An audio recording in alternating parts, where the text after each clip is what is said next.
നാരായണ.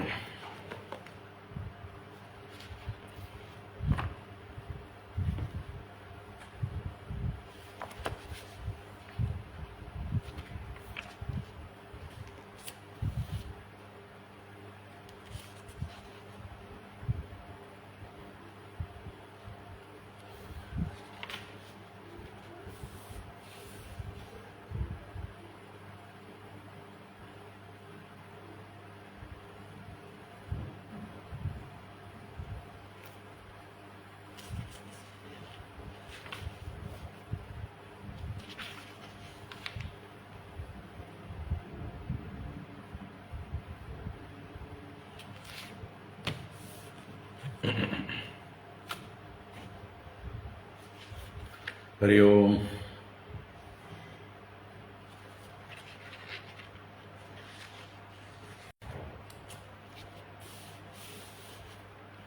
നാരായണ. എല്ലാവർക്കും നമസ്കാരം. എല്ലാവർക്കും സുപ്രഭാതം, ശുഭദിനം.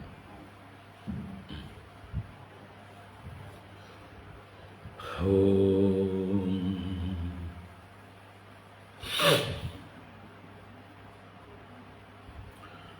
ശുക്ലാം വരദരം വിഷ്ണും ശശിവർണം ചതുർഭുജം പ്രസന്നവദനം ധ്യായേത് സർവവിഘ്നോപശാന്തയേ. ഗുരവേ സർവലോകാനാം ഭിഷജേ ഭവരോഗിണാം നിധയേ സർവവിദ്യാനാം ദക്ഷിണാമൂർത്തയേ നമഃ. ജന്മാദ്യസ്യ യതോന്വയാദിതരതശ്ച അർത്ഥേഷ്വഭിജ്ഞസ്വരാട് തേനേ ബ്രഹ്മഹൃദായ ആദികവയേ മുഹ്യന്തി യത്സൂരയഃ തേജോ വാരിമൃതാം യഥാ വിനിമയോ യത്ര ത്രിസർഗോ മൃഷാ ധാംനാ സ്വേന സദാ നിരസ്തകുഹകം സത്യം പരം ധീമഹി. ധർമ്മഃ പ്രോജ്ജിതകൈതവോത്ര പരമോ നിർമത്സരാണാം സതാം വേദ്യം വാസ്തവമത്ര വസ്തു ശിവദം താപത്രയോന്മൂലനം. ശ്രീമദ്ഭാഗവതേ മഹാമുനികൃതേ കിം വാ പരൈരീശ്വരഃ സദ്യോ ഹൃദ്യവരുധ്യതേത്ര കൃതിഭിഃ ശുശ്രൂഷുഭിസ്തൽക്ഷണാത് നിഗമകൽപതരോർഗളിതം ഫലം സുഖമുഖാദമൃതദ്രവ സംയുതം പിബത ഭാഗവതം രസമാലയം മുഹുരഹോ രസികാ ഭുവി ഭാവുകാഃ. നാരായണം നമസ്കൃത്യ നരം ചൈവ നരോത്തമം ദേവീം സരസ്വതീം വ്യാസം തതോ ജയമുദീരയേത്. യം പ്രവ്രജന്തമനുപേതമപേതകൃത്യം ദ്വൈപായനോ വിരഹകാതര ആജുഹാവ പുത്രേതി തന്മയതയാ തരവോഭിനേതുഃ തം സർവഭൂതഹൃദയം മുനിമാനതോസ്മി.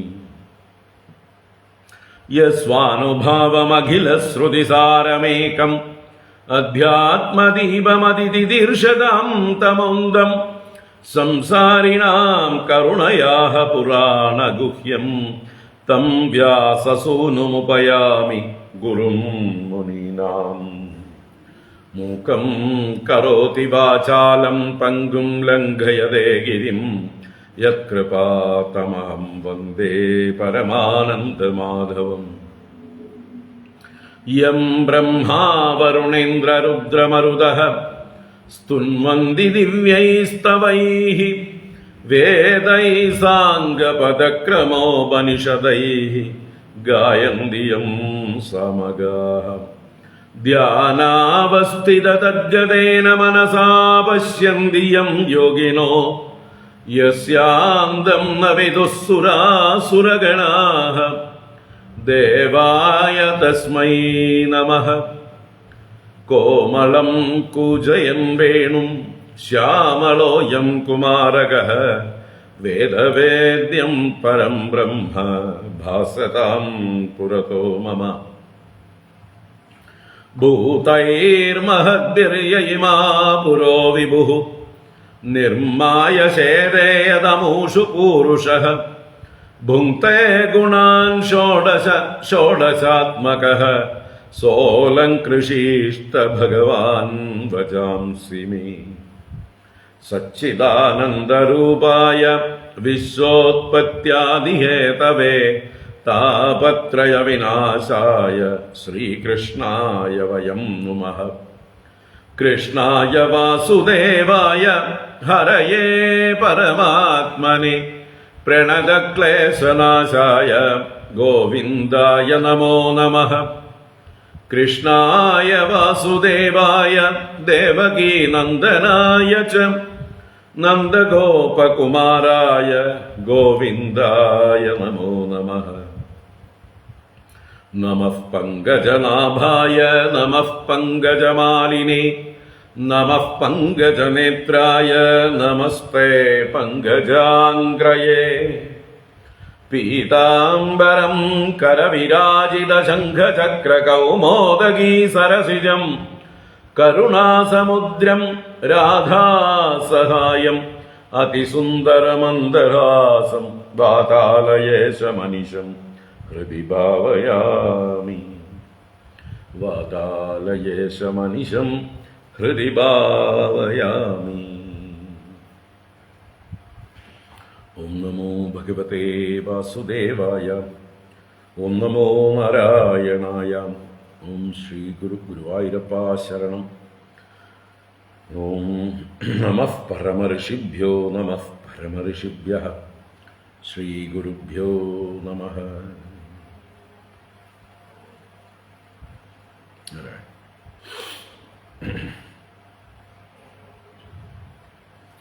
ഹരി ഓം. എല്ലാവർക്കും നമസ്കാരം. എല്ലാവർക്കും സുപ്രഭാതം, ശുഭദിനം, സുസ്വാഗതം.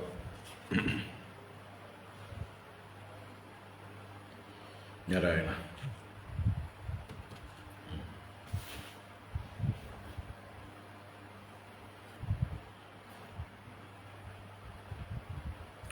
നാരായണ നാരായണ.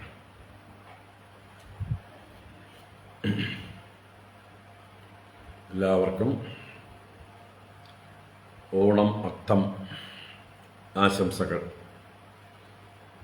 ഇന്നലെ ആരംഭിച്ചു. ഇന്നും അത്തം രാവിലെ ഉണ്ട്. നമ്മുടെ ഓണത്തിൻ്റെ ഒരുക്കങ്ങളായി. എല്ലാവർക്കും ഓണക്കാല ആശംസകൾ. അതുപോലെ നാളെയാണ് വിനായക ചതുർത്ഥി. അതും അഡ്വാൻസായിട്ട് വിനായക ചതുർത്ഥി ആശംസകൾ. നാളെ വിനായക ചതുർത്ഥി ആഘോഷങ്ങൾക്ക് ഇന്ന് തന്നെ വീടും മനസ്സും ഒക്കെ ഒരുങ്ങുക. നാളെ ഭഗവാന്റെ ചതുർത്ഥി, ഭഗവാന്റെ പിറന്നാൾ ഭംഗിയായിട്ട് ആഘോഷിക്കുക.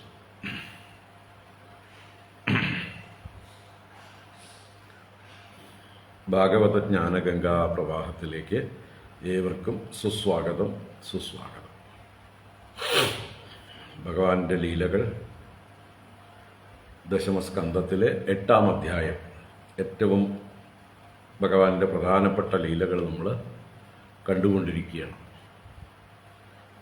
ബാലലീലകളിൽ അതിമനോഹരങ്ങളായിട്ടുള്ള ഭഗവാന്റെ ശൈശവ ലീലകളായിരിക്കുന്ന മറ്റ് മുട്ടുകുത്തിയിട്ടുള്ള സഞ്ചാരവും ചെയ്യുന്ന വികൃതികളും, അതിനുശേഷം കാൽനടയായി സഞ്ചരിക്കാൻ തുടങ്ങിയപ്പോൾ ചെയ്യുന്നതായിട്ടുള്ള അതിവികൃതികളും ഗോപികമാരെ മുഴുവൻ തന്നിലേക്ക് അടുപ്പിക്കാൻ, അവരുടെ മനസ്സ് മുഴുവൻ എപ്പോഴും മറ്റ് വിഷയങ്ങളിൽ നിന്ന് വിട്ട് ഭഗവാനെ തന്നെ ചിന്തിക്കാൻ വേണ്ടി, അവരെ ആകർഷിക്കാൻ വേണ്ടി, എപ്പോഴും അവരെ ഉപദ്രവിക്കുന്ന മട്ടിൽ അവരുടെ വീടുകളിൽ ചെന്ന് പലതും കട്ടെടുക്കുന്നത് മാതിരിയും അല്ലെങ്കിൽ പല രീതിയിലുള്ള മറ്റ് ഉപദ്രവവും ചെയ്യുന്ന രീതിയിൽ അവരുടെ മനസ്സിനെ തന്നിലേക്ക് ആകർഷിക്കുകയാണ്.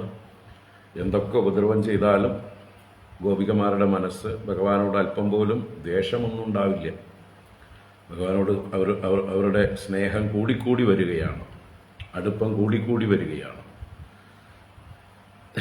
അങ്ങനെയുള്ള ലീലകളാണ് നമ്മൾ വർണ്ണിച്ച് കണ്ടത്.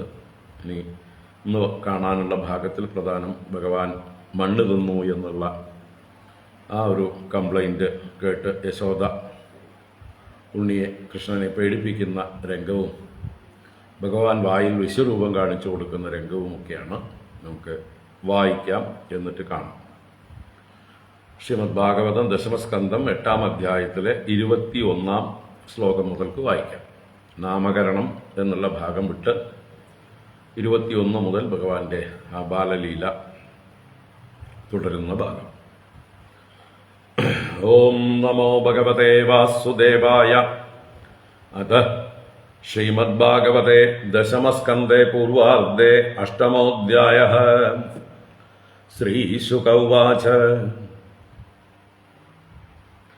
കാലേന വ്രജതാൽപേന ഗോകുലേ രാമകേശവൗ ജാനുഭ്യാം സഹ പാണിഭ്യാം രിംഗമാനൗ വിജക്രതു. താവംഗ്രിയുഗ്മമനുകൃഷ്യ സരീസൃപന്തൗ ഘോഷപ്രഘോഷരുചിരം വ്രജകർദമേഷു. തന്നാദഹൃഷ്ടമനസൗ അനുസൃത്യ ലോകം മുഗ്ധപ്രഭീതവതുപേയതുരന്തിമാത്രോഃ. തന്മാതരൗ നിജസുതൗ ഘൃണയാ സ്നുവന്ദ്യൗ പങ്കാംഗരാഗരുചിരൗ ഉപഗുഹ്യദോർഭ്യാം ദത്വാസ്തനം പ്രപിബതോ സ്മ മുഖം നിരീക്ഷ്യ മുഗ്ധസ്മിതാൽപദശനം യയതുഃ പ്രമോദം. യർഹ്യങ്കനാദർശനീയ കുമാരലീലൗ അന്തർവ്രജേ തദബലാ പ്രഗൃഹീതപുച്ഛൈഃ വത്സൈരിതസ്തത ഉഭൗ അനുകൃഷ്യമാണൗ പ്രേക്ഷന്ത്യ ഉജ്ജിതഗൃഹാ ജഗൃഷുർഹസന്ധ്യഃ.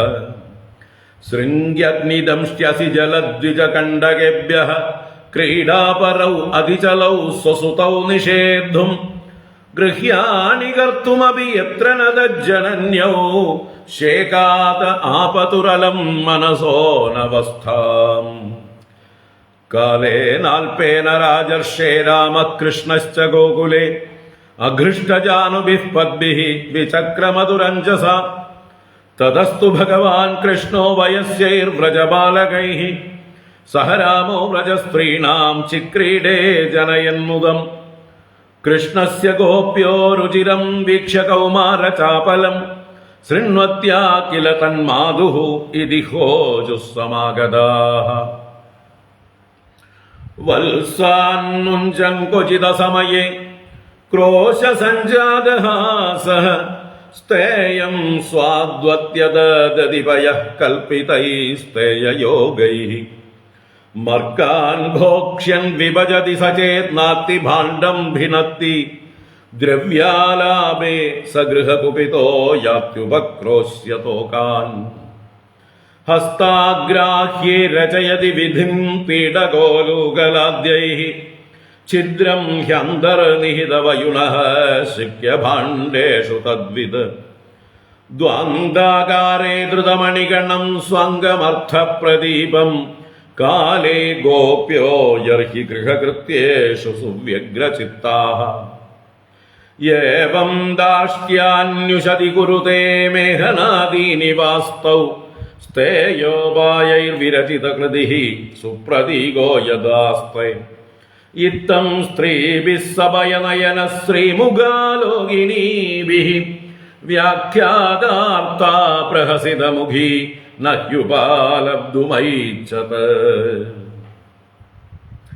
ഏകദാ ക്രീഡമാനാസ്തേ രാമാദ്യാ ഗോപദാരകാഃ കൃഷ്ണോ മൃഗം ഭക്ഷിതവാൻ ഇതി മാത്രേ ന്യവേദയൻ.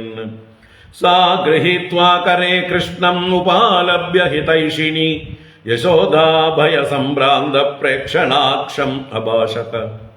കസ്മാൻ മൃതമദാന്താത്മൻ ഭവാൻ ഭക്ഷിതവാൻ രഹഃ വദന്തി താവഗാഹ്യേതേ കുമാരാസ്തഗ്രജോപ്യയം. ശ്രീകൃഷ്ണ ഉവാച. നാഹം ഭക്ഷിതവാനംബ സർവേ മിഥ്യാഭിശാസിനഃ യദി സത്യഗിരസ്തർഹി സമക്ഷം പശ്യ മേ മുഖം. യദ്യേവം തർഹി വ്യാദേഹീത്യുക്തഃ സ ഭഗവാൻ ഹരിഃ വ്യാദത്ത വ്യാഹതൈശ്വര്യഃ ക്രീഡാമനുജബാലക സാ തത്ര ദദൃശേ വിശ്വം ജഗത്സ്ഥാസ്നു ചഖം ദിശഃ സാദ്രിദ്വീപാബ്ദിഭൂഗോളം സവായുഗ്നിന്ദു താരകം ജ്യോതിശ്ചക്രം ജലം തേജോ നഭസ്വാൻ വിയദേവ ച വൈകാരികാണീന്ദ്രിയാണി മനോമാത്രാ ഗുണാസ്ത്രയഃ ഏതദ്വിചിത്രം സഹ ജീവകാലസ്വഭാവകർമാശ്രയലിംഗഭേദം സൂനോസ്തനൗ വീക്ഷ്യ വിദാരിദാസ്യേ വ്രജം സഹാത്മാനമവാപശങ്കം കിം സ്വപ്നയേതദുതദേവമായാ കിം വാ മദീയേ ബദ ബുദ്ധിമോഹഃ അധോ അമുഷ്യൈവ മമാർഭകസ്യ യഃ കശ്ചന ഉൽപത്തിക ആത്മയോഗഃ അധോ യദാ വന്ന വിതർക്കഗോചരം ചേതോ മനഃകർമ്മ വചോഭിരഞ്ജസ യദാശ്രയം യേന യതഃ പ്രതീയത്തെ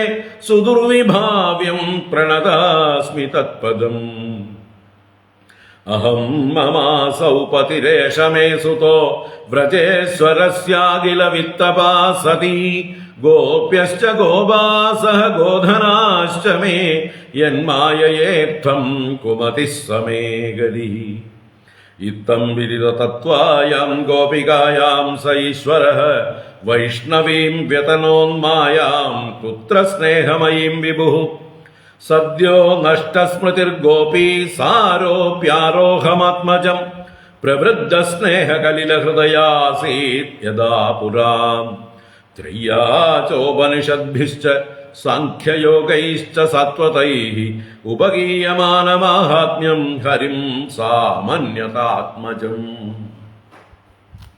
രാജോവാച നന്ദ കിമകരോത് ബ്രഹ്മൻ ശ്രേയ ഏവം മഹോദയം യശോദാ ച മഹാഭാഗ പപൗ യസ്യാഹ സ്തനം ഹരിഃ പിതരൗ നന്വവിന്ദേതാം കൃഷ്ണോദാരാർഭഗേഹിതം ഗായന്ത്യദ്യാപി കവയോ യല്ലോകസമലാപഹം. ശ്രീശുക ഉവാച ദ്രോണോ വസൂനാം പ്രവരോ ധരയാ സഹ ഭാര്യയാ കരിഷ്യമാണ ആദേശാൻ ബ്രഹ്മണസ്തം ഉവാചഃ ജാതയോർനൗ മഹാദേവേ ഭുവി വിശ്വേശ്വരേ ഹരൗ ഭക്തി സ്യാത് പരമാലോകേ യയാഞ്ജോ ദുർഗതിം തരേത് അസ്തു ഇത്യുക്തഃ സ ഭഗവാൻ വ്രജേ ദ്രോണോ മഹായശാഃ ജജ്ഞേ നന്ദ ഇതി ഖ്യാതോ യശോദാസാധരാഭവത് തതോ ഭക്തിർഭഗവതി പുത്രീഭൂതേ ജനാർദ്ദനേ ദമ്പത്യോർനിതരാം ആസീത് ഗോപഗോപീഷു ഭാരത കൃഷ്ണോ ബ്രഹ്മണ ആദേശം സത്യം കർത്തും വ്രജേ വിഭുഃ സഹ രാമോ വസൻ ചക്രേ തേഷാം പ്രീതിം സ്വലീലയാ. ഹരി ഓം. ഇത് ശ്രീമദ്ഭാഗവതേ മഹാപുരാണേ പാരമഹംസ്യാം സംഹിതായാം ദശമസ്കന്ധേ പൂർവാർദ്ധേ വിശ്വരൂപദർശനേ അഷ്ടമോऽധ്യായഃ. സർവത്ര ഗോവിന്ദനാമ സങ്കീർത്തനം. ഗോവിന്ദ ഗോവിന്ദ. നാരായണാഖില ഗുരോ ഭഗവൻ നമസ്തേ. നാരായണാഖില ഗുരോ ഭഗവൻ നമസ്തേ. നാരായണാഖില ഗുരോ ഭഗവൻ നമസ്തേ.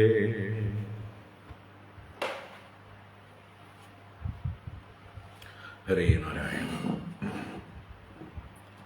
ഹരേ നാരായണ. എല്ലാവർക്കും ഒരിക്കൽ കൂടെ നമസ്കാരം. എല്ലാവർക്കും സുപ്രഭാതം, ശുഭദിനം. ശ്രീമദ് ഭാഗവത ജ്ഞാനഗംഗാ പ്രവാഹത്തിലേക്ക്, ശ്രീകൃഷ്ണ ലീലാമൃതത്തിലേക്ക് സുസ്വാഗതം, സുസ്വാഗതം.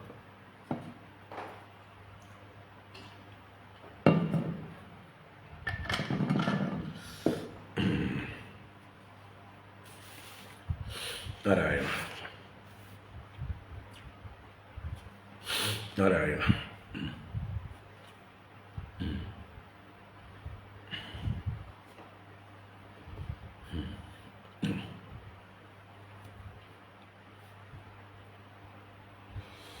നാരായണ.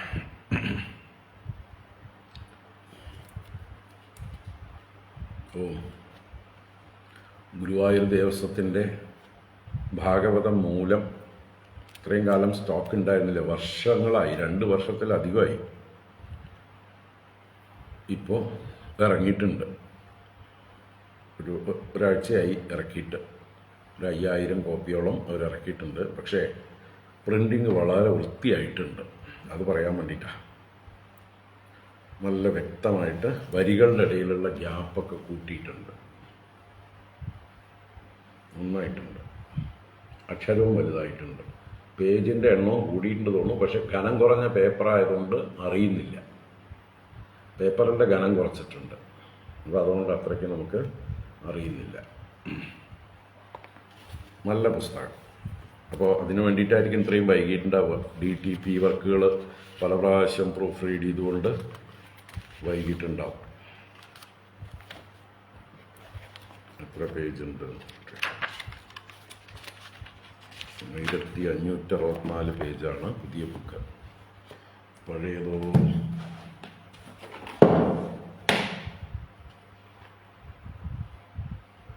1280 ഉള്ളൂ.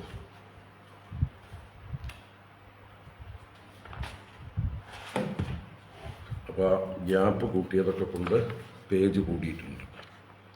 എത്ര പേജ്? 284 പേജ് കൂടി. പ്രൈസ് സെയിം തന്നെയാണ്, 300 രൂപ തന്നെയാണ്. പ്രൈസും വ്യത്യാസവും വരുത്തിയിട്ടില്ല. അതൊരു ഭാഗ്യം. സബ്സിഡൈസ്ഡ് ആ റേറ്റിൽ തന്നെയാണ് അവർ ഇറക്കിയിരിക്കുന്നത്. 300 രൂപ തന്നെയാണ്. എനിക്ക് മിനിഞ്ഞാന്നൊരമ്മ ഇവിടെ സമ്മാനമായിട്ട് കൊണ്ടു തന്നത് 300.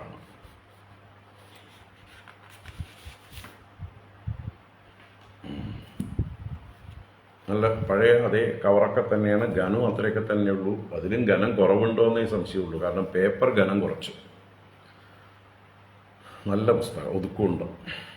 ഘനം, പേപ്പറിൻ്റെ ഘനം വളരെ ഇപ്പോഴത്തെ ലേറ്റസ്റ്റ് പേപ്പറുകളൊക്കെ ഇങ്ങനെയുള്ളതാണ്. ഈ പേപ്പറിന് എന്തോ ഒരു പേരുണ്ട് ഘനം കുറഞ്ഞതിന്. നല്ല വ്യക്തമായിട്ട് വരികളുടെ ഇടയിൽ ഗ്യാപ്പ്. ആർക്കെങ്കിലും വേണമെങ്കിൽ സമ്മാനങ്ങളൊക്കെ ആയിട്ട് കൊടുക്കാം. നിങ്ങൾക്കും വേണമെങ്കിൽ പറയാം.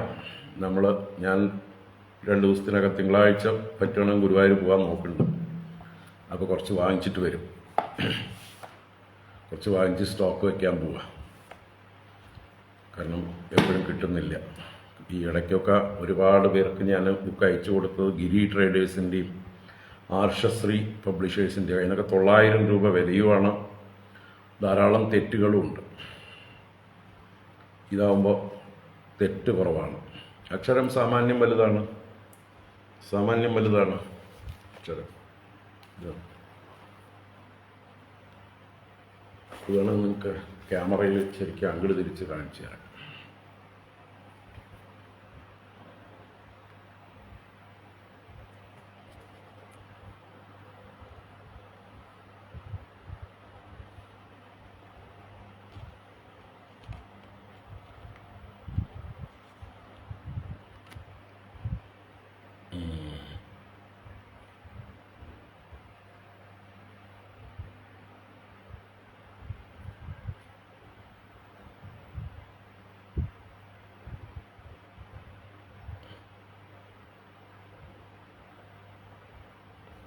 പേപ്പർ കനം കുറഞ്ഞാൽ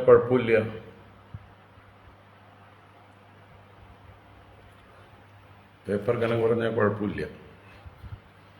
നല്ല ഒട്ടിപ്പിടിച്ചിട്ടില്ല പേപ്പറുകൾ പരസ്പരം. നല്ല ക്വാളിറ്റി പേപ്പറാണ്. നല്ല ബുക്ക്. അത് ഞാൻ ഇപ്പോൾ അത് നോക്കി വായിച്ചാൽ തെറ്റുണ്ടോയെന്ന് കൂടി നോക്കാൻ വേണ്ടി കുറച്ചൊക്കെ വായിച്ചു നോക്കി. ഇപ്പോൾ വായിച്ചു. തെറ്റൊന്നും കാര്യമായിട്ടില്ല. കാര്യമായിട്ടില്ല എന്നല്ല, ശരിക്കും ഇല്ല. പഴയ അതേപോലെ തന്നെ. ആരെങ്കിലും ഗുരുവായൂർ പോകണമെങ്കിൽ നിങ്ങൾക്ക് നേരിട്ട് വാങ്ങിക്കാം. അതല്ലെങ്കിൽ എന്നോട് പറഞ്ഞാൽ അഡ്രസ്സ് അയച്ചു തന്നാൽ അയച്ചു തരാം. അടുത്ത ആഴ്ച പോകുന്നുണ്ട് ഞാൻ. വേണ്ടവർ പറഞ്ഞാൽ മതി. നല്ല കാര്യം അറിയിച്ചു എന്ന് മാത്രം. നന്നായിട്ടുണ്ട്. നല്ലത് നല്ലതാന്ന് പറയണമല്ലോ അല്ലേ? ഗുരുവായൂർ ദേവസ്വം എന്തൊക്കെ കൊള്ളരുതായ്മകൾ കാണിച്ചാലും നല്ലതാണെന്ന് പറയാം. ഇത്തിരി വൈകി 2 കൊല്ലത്തോളം പുസ്തകം ഇല്ലാതെയാണ് ഇത് ഇറക്കിയിരിക്കുന്നത്.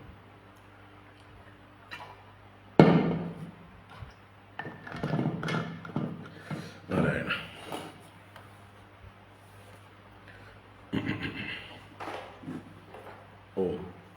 ഇപ്പം നമുക്ക് നമ്മുടെ പാഠത്തിലേക്ക് വരാം.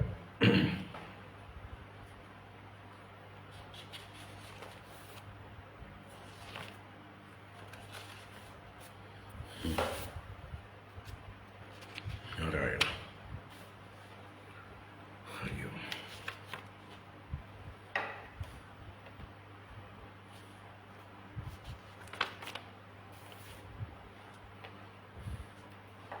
ഹരി ഓം. ഹരി ഓം.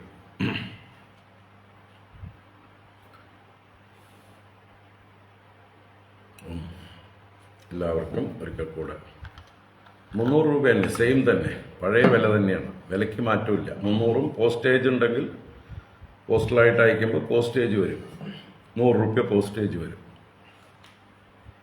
ഇപ്പോൾ പോസ്റ്റേജ് 18% GST കൂട്ടിയിട്ടുണ്ട്. പണ്ടത്തെ പോസ്റ്റേജ് ഇതിന് 90 രൂപയായിരുന്നു, 89 രൂപയായിരുന്നു. അപ്പോൾ അതിൻ്റെ കൂടെ ഒരു 18% കൂടി കൂട്ടിയാൽ 9 9 18 105 106 രൂപയെ വരും. 106 രൂപ വരും പോസ്റ്റേജ് തന്നെ. 100 നമുക്ക് റൗണ്ട് ചെയ്യാം.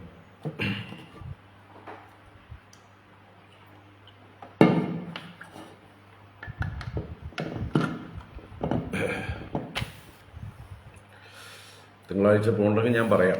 അപ്പോഴേക്കും നിങ്ങൾ എത്ര പേർക്ക് വേണമെന്ന് പറഞ്ഞാൽ അത്രയും കോപ്പികൾ കൂടുതൽ മേടിക്കാം. ശരി. ഒരുപാട് പേർക്ക് നിരാശ ആയിട്ടുണ്ട്. എന്താ വെച്ചാൽ ഈ പുസ്തകം കിട്ടാതെ മറ്റ് പുസ്തകങ്ങൾ അയച്ചു കൊടുക്കേണ്ടി വന്നു. മീനിങ് ഒന്നുമില്ല. മീനിങ് ഉള്ളത് വേറെയുണ്ട്. അത് ഗോപാലൻ നായരുടെ അതും സ്റ്റോക്കുണ്ട്.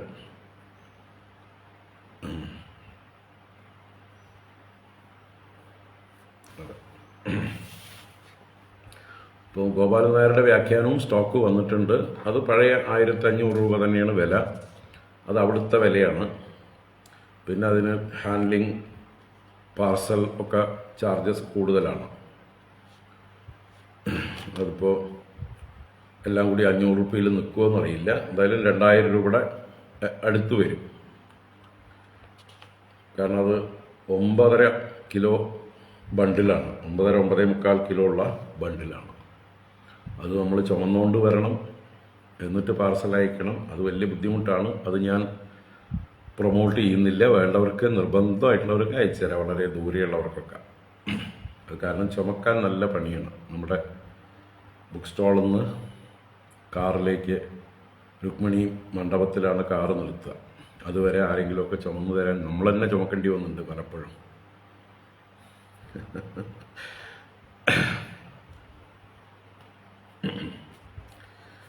നാരായണ.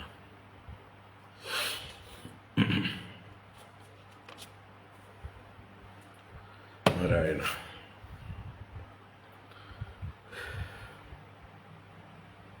ശരി, നമുക്ക് ശ്രീകൃഷ്ണ ലീലാമൃതത്തിലേക്ക് തിരിച്ചു വരാം. അല്പം വ്യതിചലിച്ചു പോയി. നാരായണ. നാരായണ. നാരായണ. അഖില ഗുരു ഭഗവൻ നമസ്തേ.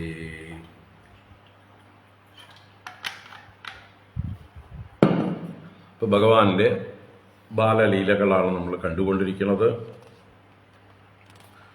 21 മുതൽ 25 വരെയുള്ള 5 ശ്ലോകങ്ങളെ കൊണ്ട് ഭഗവാന്റെ, ബലരാമസ്വാമിയുടെയും മുട്ടുകുത്തിയുള്ള ലീലകളെ വളരെ വിശദമായിട്ട് നമ്മൾ കണ്ടു.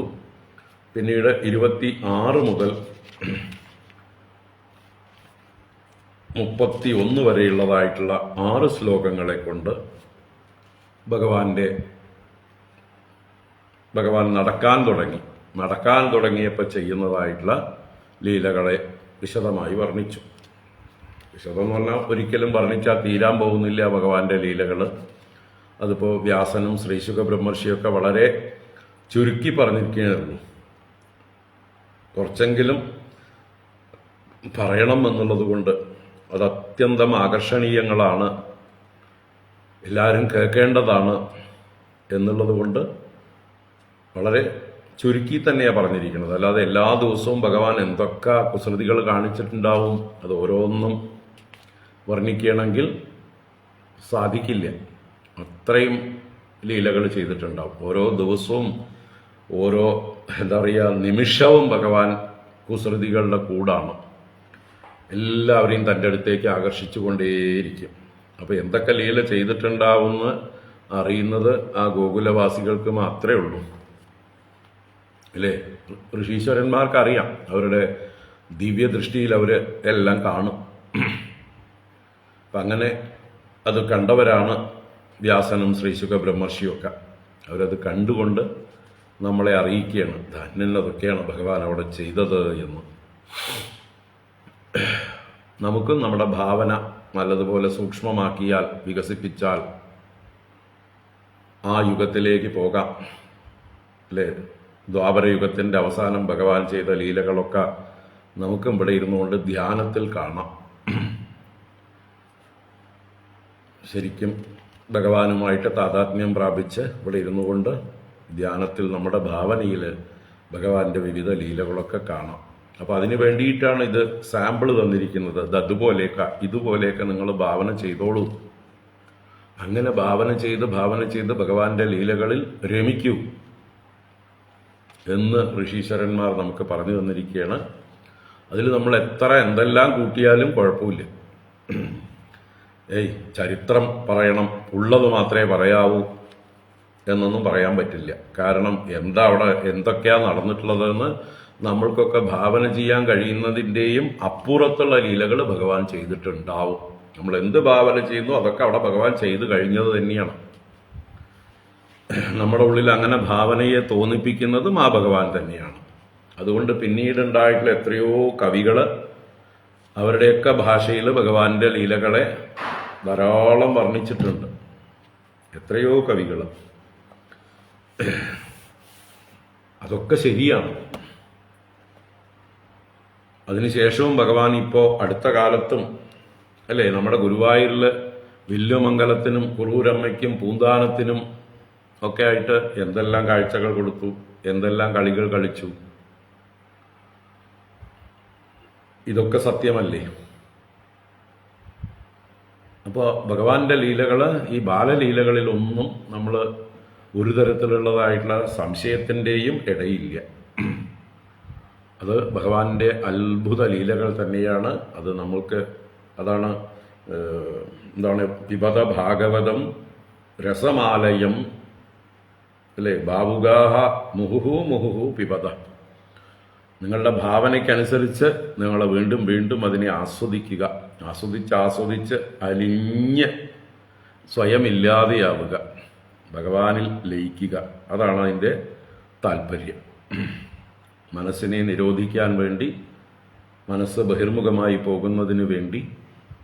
പോകാതിരിക്കാൻ വേണ്ടി എന്തൊക്കെ ഭഗവാന്റെ ലീലകളെ ഭാവന ചെയ്യാമോ ഒക്കെ ചെയ്തോളൂ.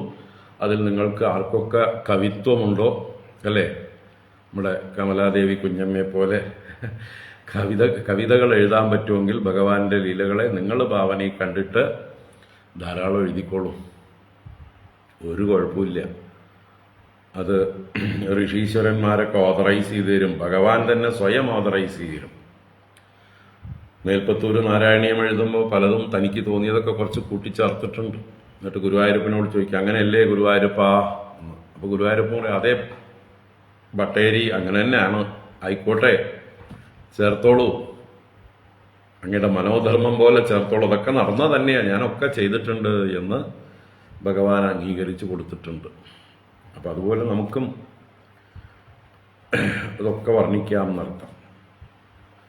എങ്ങനെയായാൽ ഇത് നാരദൻ തന്നെ വ്യാസനോട് പറയുന്നത് അങ്ങനെയാണ്, അല്ലേ? ഭഗവാന്റെ ലീലകളെ ഭക്തി ഉണ്ടാകുന്ന രീതിയിൽ വർണ്ണിക്കൂ. അതിന് വിപരീതമായിട്ട് വർണ്ണിക്കാൻ നമുക്ക് ലൈസൻസ് ഇല്ല. ഭഗവാനെ ഇകഴ്ത്തി കാണിക്കുന്ന, ചീത്ത വിളിക്കുന്നതായിട്ടുള്ള, അല്ലെങ്കിൽ ഏതെങ്കിലും തരത്തിൽ മോശമാക്കുന്ന രീതിയിലുള്ളതല്ല. ഭഗവാനിൽ ഭക്തി വർദ്ധിക്കാനായിക്കൊണ്ട് നമുക്ക് എന്തൊക്കെ ഭാവന ഉണ്ടാകുമോ അതെല്ലാം ആവാം. അത് വ്യാസനും നാരദ മഹർഷി അങ്ങനെയാണ് പറഞ്ഞു കൊടുത്തത്. ആ ഹരിയിൽ ഭക്തി ഉണ്ടാകുന്നത് പോലെ, ഭഗവാനിൽ ഭക്തി ഉണ്ടാകുന്നത് പോലെ ഭഗവാന്റെ ലീലകളെ വർണ്ണിക്കൂ. അങ്ങനെയാണ് വ്യാസൻ ഭാഗവതം രചിച്ച് വർണ്ണിച്ചത്. അപ്പോൾ നമ്മൾ ഇന്നലെ ഭഗവാന്റെ കൂട്ടുകാരുമായിട്ട് ചെയ്തതായിട്ടുള്ള ലീലകൾ, അത് ആ അമ്മമാര് ഗോപികമാര് വന്ന് യശോദയോട് കംപ്ലൈന്റ് പറയുന്ന രീതിയിലാണ് ഇവിടെ ശ്രീശുക ബ്രഹ്മർഷി 3 ശ്ലോകങ്ങളെ കൊണ്ട് അവതരിപ്പിച്ചത്. പരിഭവം പറയുന്ന രീതിയിൽ ഭഗവാനെ എന്താ പറയുക, ഒന്നുകൂടെ ശുണ്ഠി പിടിപ്പിക്കാൻ വേണ്ടിയിട്ട്, അങ്ങനെയൊക്കെയാണ് അവരുടെ ഉദ്ദേശ്യം. ഒന്നുകൂടെ ശുണ്ഠി പിടിപ്പിച്ചാൽ വീണ്ടും ഭഗവാൻ അവരുടെ വീട്ടിലേക്ക് തന്നെ ചെല്ലും, കുറച്ചുകൂടി വലിയ വികൃതികൾ കാണിക്കും. അത് അവർക്ക് ആഗ്രഹമാണ്, അത് പ്രതീക്ഷിക്കേണ്ടവർ. അതിനു വേണ്ടിയിട്ടുള്ള ഒരു ഇൻവിറ്റേഷനാണ്. അത് നേരിട്ട് വരാൻ പറഞ്ഞാൽ വലിയ ഭഗവാൻ. അപ്പോൾ ഭഗവാനെ ചുണ്ടി പിടിപ്പിച്ചാലോ ഭഗവാൻ വന്ന് ഇതുപോലെയുള്ള കുസൃതികളൊക്കെ ഇനിയും ഒപ്പിക്കും. അപ്പം അതിനുവേണ്ടി ഭഗവാൻ ചെയ്തതും ചെയ്യാത്തതും ഒക്കെ പറഞ്ഞിട്ടുണ്ടാവും. ഈ ഗോപികമാരും അങ്ങനെയാണ്. ഭഗവാനെ ചുണ്ടി പിടിപ്പിക്കാൻ വേണ്ടി യശോദയോട് വന്നിട്ട് ചെയ്യാത്തതും ഒക്കെ കൂട്ടി പറഞ്ഞിട്ടുണ്ടാവും. അതും അവര് ഭഗവാന്റെ മുഖത്ത് നോക്കി ചിരിച്ചുകൊണ്ട് പറഞ്ഞിട്ടുണ്ടാവും. എന്നെ കാണിച്ചു തരാ കള്ള എന്ന് പറഞ്ഞുകൊണ്ട് ഭഗവാനെ ചെയ്യാത്ത, ചിലപ്പോൾ മേഹനാദീനി വാസ്തവു എന്നൊക്കെ പറഞ്ഞത് വീട്ടിൻ്റെ അകത്ത് മൂത്രമൊഴിച്ചു എന്നൊക്കെ പറഞ്ഞ് ചിലപ്പോൾ കൂട്ടി പറഞ്ഞതാണോ ആവോ, അല്ലേ? അതുപോലെ നമ്മുടെ ആ പ്രശസ്തമായിട്ടുള്ള പാട്ടില്ലേ, ഊത്തുക്കാട് വെങ്കട സുബ്ബയ്യരുടെ തായേ യശോദേ കുന്ദൻ ആയർക്കുലത്തുതിത്ത മായൻ ഗോപാലകൃഷ്ണൻ ചെയ്യും ജാലത്തൈ കേളടി തായേ എന്നുള്ള ആ പാട്ടിൽ എന്തൊക്കെ കുസൃതികളാണ് അവർ പാടുന്നത്, അവർ പറയുന്നത്. അതാ ഋഷി അല്ലെങ്കിൽ ആ കവി വെങ്കട സുബ്ബയ്യർ എന്നുള്ളതായിട്ടുള്ള കവി തൻ്റെ ഭാവനയിൽ കണ്ട് വർണ്ണിച്ചതാണ് ഗോപികമാരുടെ വാക്കായിട്ട്. ആ ഗോപികമാർ പറഞ്ഞത് മുഴുവൻ ചിലപ്പോൾ ചിലതൊക്കെ ഇത്തിരി കൂട്ടിയും പറഞ്ഞിട്ടുണ്ടാവും, എരിവും പുളിയും ചേർത്ത് പറഞ്ഞിട്ടുണ്ടാവും ഭഗവാനെ ചുണ്ടി പിടിപ്പിക്കാൻ. എന്തായാലും വളരെ രസകരമാണ്, ആസ്വാദ്യകരമാണ്. എത്ര കേട്ടാലും നമുക്ക് മതിയാവില്ല. അത്ഭുത ലീലകളാണ്. അപ്പോൾ അങ്ങനെയുള്ള ഭഗവാന്റെ ആ ലീലകൾ. വത്സാൻ മുഞ്ചൻ ക്വചിത സമയേ ക്രോശ സഞ്ജാതഹാസഃ സ്തേയം സ്വാദ്വത്യദാദതിപയ കൽപ്പിതൈസ്തേയയോഗൈഃ മർക്കാൻ ഭോക്ഷ്യൻ വിഭജതി സചേത നാത്തിഭാണ്ഡം ഭിനത്തി ദ്രവ്യാലാഭേ സഗൃഹകുപിതോ യാത്യുപക്രോശ്യതോകാൻ. ആ സമയത്ത് പശുക്കുട്ടികളെ അഴിച്ചുവിട്ട് നിലവിളിച്ച് കരഞ്ഞു പറഞ്ഞാൽ അതിനെ പൊട്ടിച്ചിരിച്ചുകൊണ്ട് പരിഹസിക്കുക. അതുപോലെ ഞങ്ങൾ ഒളിപ്പിച്ചു വെക്കുന്നതായിട്ടുള്ള തൈര്, പാല്, വെണ്ണ മുതലായ വസ്തുക്കളെ കട്ടെടുത്ത് ഭുജിക്കുക. പലതരത്തിലുള്ളതായിട്ടുള്ള കളവുകൾ, എന്തെല്ലാം സ്ഥേയയോഗങ്ങളാണ്. കൂട്ടത്തിൽ സ്വയം ഭക്ഷിക്കുക മാത്രമല്ല മറ്റുള്ളവർക്ക് വിഭജിച്ചു കൊടുക്കുക. അതുപോലെ പൂച്ചകളെയും കുരങ്ങന്മാരെയും ഒക്കെ ഭുജിപ്പിക്കുക. ഇനി ചിലപ്പോൾ പാത്രത്തെ തന്നെ വെറുതെ തല്ലി പൊട്ടിച്ചിട്ട് പോവുക. ഒന്നും കിട്ടിയില്ലെങ്കിൽ കുട്ടികളെ കരയിപ്പിച്ചിട്ട് പോവുക, അല്ലേ? ഹസ്താഗ്രാഹ്യേ രചയതി വിധിം പീഠകോലോകലാദ്യൈഃ ഛിദ്രം ഹ്യന്തർനിഹിതവയുനഃ ശിക്യഭാണ്ഡേഷു തദ്വിത് ദ്വാന്താകാരേ ധൃതമണിഗണം സ്വാംഗമർത്തപ്രദീപം കാലേ ഗോപ്യോ യർഹി ഗൃഹകൃത്യേഷു സുവ്യഗ്രചിത്താഃ.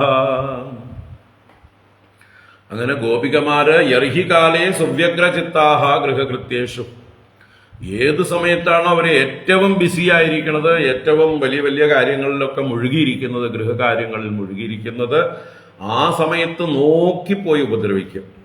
അവരുടെ സ്വൈരം കെടുത്താൻ വേണ്ടിയിട്ട്. അവർ വെറുതെ ഇരിക്കുമ്പോൾ അവരെ കളിപ്പിക്കാൻ, എൻ്റർടൈൻ ചെയ്യാൻ വേണ്ടിയിട്ടല്ല. അപ്പോൾ വീടുകളിൽ ചെല്ലുന്ന സമയത്ത് മുകളിലുള്ളതായിട്ടുള്ള ഉറിയിൽ കിടക്കുന്ന പാത്രങ്ങളൊന്നും കിട്ടിയില്ലെങ്കിൽ അതിലുള്ള സാധനം എന്താണെന്ന് അറിഞ്ഞിട്ട് അന്തർനിഹിത വയുനഃ, ഉള്ളിൽ വച്ചിരിക്കുന്ന സാധനം എന്താണെന്ന് അറിവോട് കൂടിയിട്ട് അതിൽ പീഡക ഉലൂകലാദ്യൈഹി വിധിം രചയതി, പീഠം അല്ലെങ്കിൽ ഉരല് ഇതൊക്കെ അതിൻ്റെ താഴെ കൊണ്ടുവച്ചിട്ട് എങ്ങനെയെങ്കിലും അത് കയ്യെത്തി പിടിക്കാനുള്ളതായിട്ടുള്ള വിധിയെ ചെയ്യുന്നു. എന്നിട്ട് അതിൽ ആവശ്യത്തിനുള്ള ഛിദ്രത്തെ ഉണ്ടാക്കുന്നു. ശിക്യ ഭാണ്ഡേഷു, ആ പാത്രങ്ങളിലും ഉറിയിലുള്ളതായിട്ടുള്ള പാത്രങ്ങളിൽ ഏത് രീതിയിലുള്ള ഓട്ട ഉണ്ടാക്കണോ അതിനൊക്കെ വളരെ കുശലനാണ് എന്നർത്ഥം. വലിയ ഓട്ട വേണ്ടതിൽ വലിയ ഓട്ട, ചെറിയ ഓട്ട വേണ്ടതിൽ ചെറിയ ഓട്ട. ഇനി ഇരുട്ടത്തൊക്കെ വെച്ചാലോ തൻ്റെ ശരീരത്തിലുള്ളതായിട്ടുള്ള അംഗങ്ങളിലുള്ളതായിട്ടുള്ള രത്നാഭരണങ്ങളുടെ ശോഭ കൊണ്ട് വസ്തുക്കളെ പ്രകാശിപ്പിക്കുന്നു.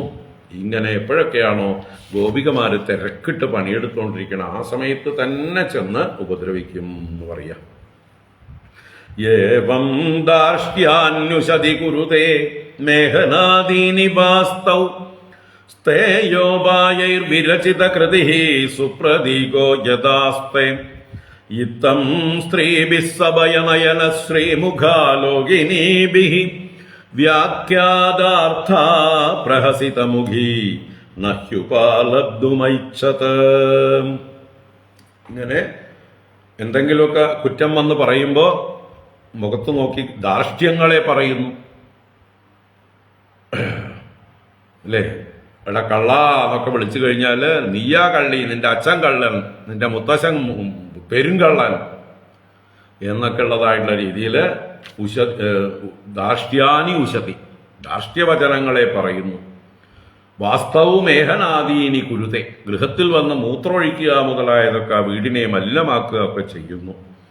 അങ്ങനെ എല്ലാ ഉപായങ്ങളെ കൊണ്ടും കാര്യം സാധിച്ചിട്ട് വന്നിട്ട് ഇപ്പൊ നോക്കാൻ നല്ലവനെ പോലെ നിൽക്കുന്നത്. സുപ്രതീകോ യഥാ ആസ്തേ, ഞാനൊന്നും അറിഞ്ഞില്ലേ രാമനാരായണ എന്ന് മട്ടില് എന്നെ കണ്ട അങ്ങനെ തോന്നുമോ, കിണ്ണം കെട്ടുമോ എന്നുള്ള മാതിരി അമ്മയുടെ മുഖത്ത് നോക്കി നിസ്സഹായനായി നിഷ്കളങ്കനായി അഭിനയിക്കുന്നു. അമ്മയുടെ ഉണ്ണി പാവമല്ലേ എന്നുള്ള മട്ടില് ഇങ്ങനെ നിൽക്കുന്നു.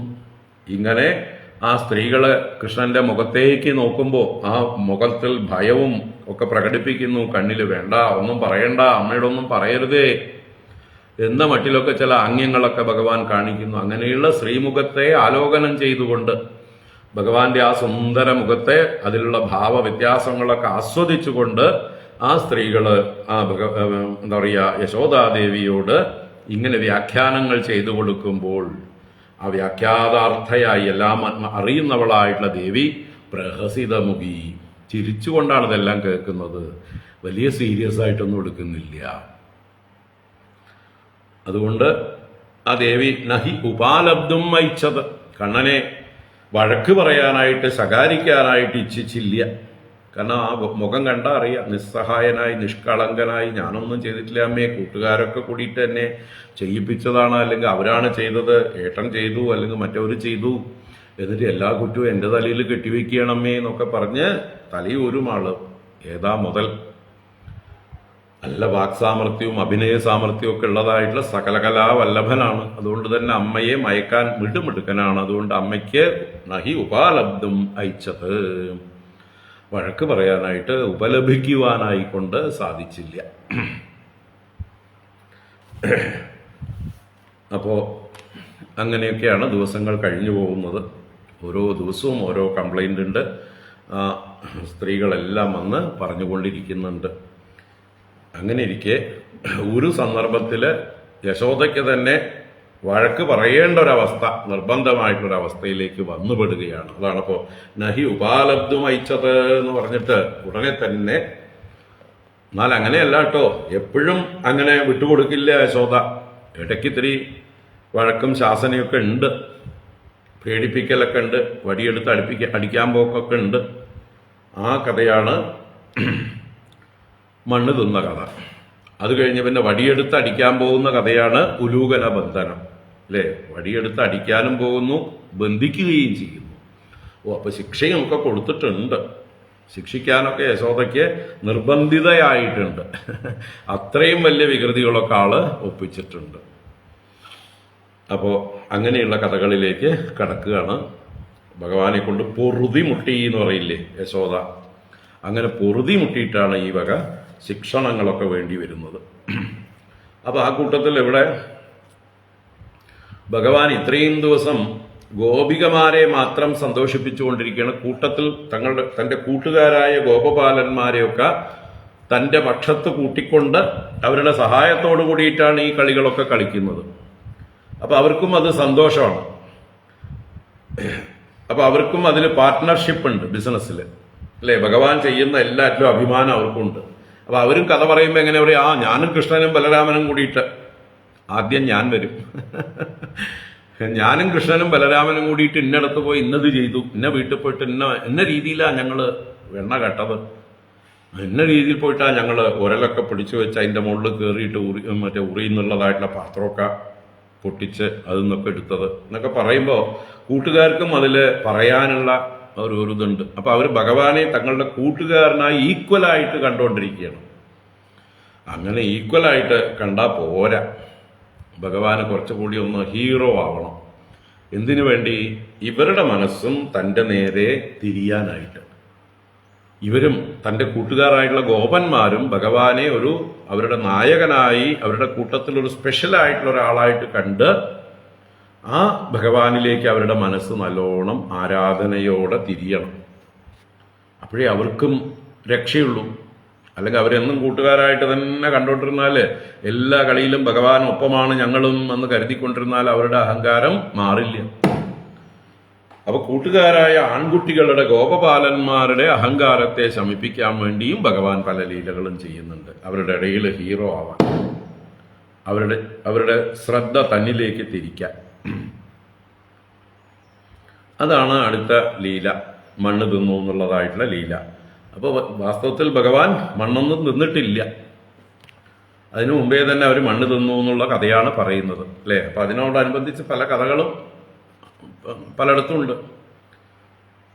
അപ്പൊ അതിൽ നമ്മൾ പറയാറുള്ളൊരു കഥ,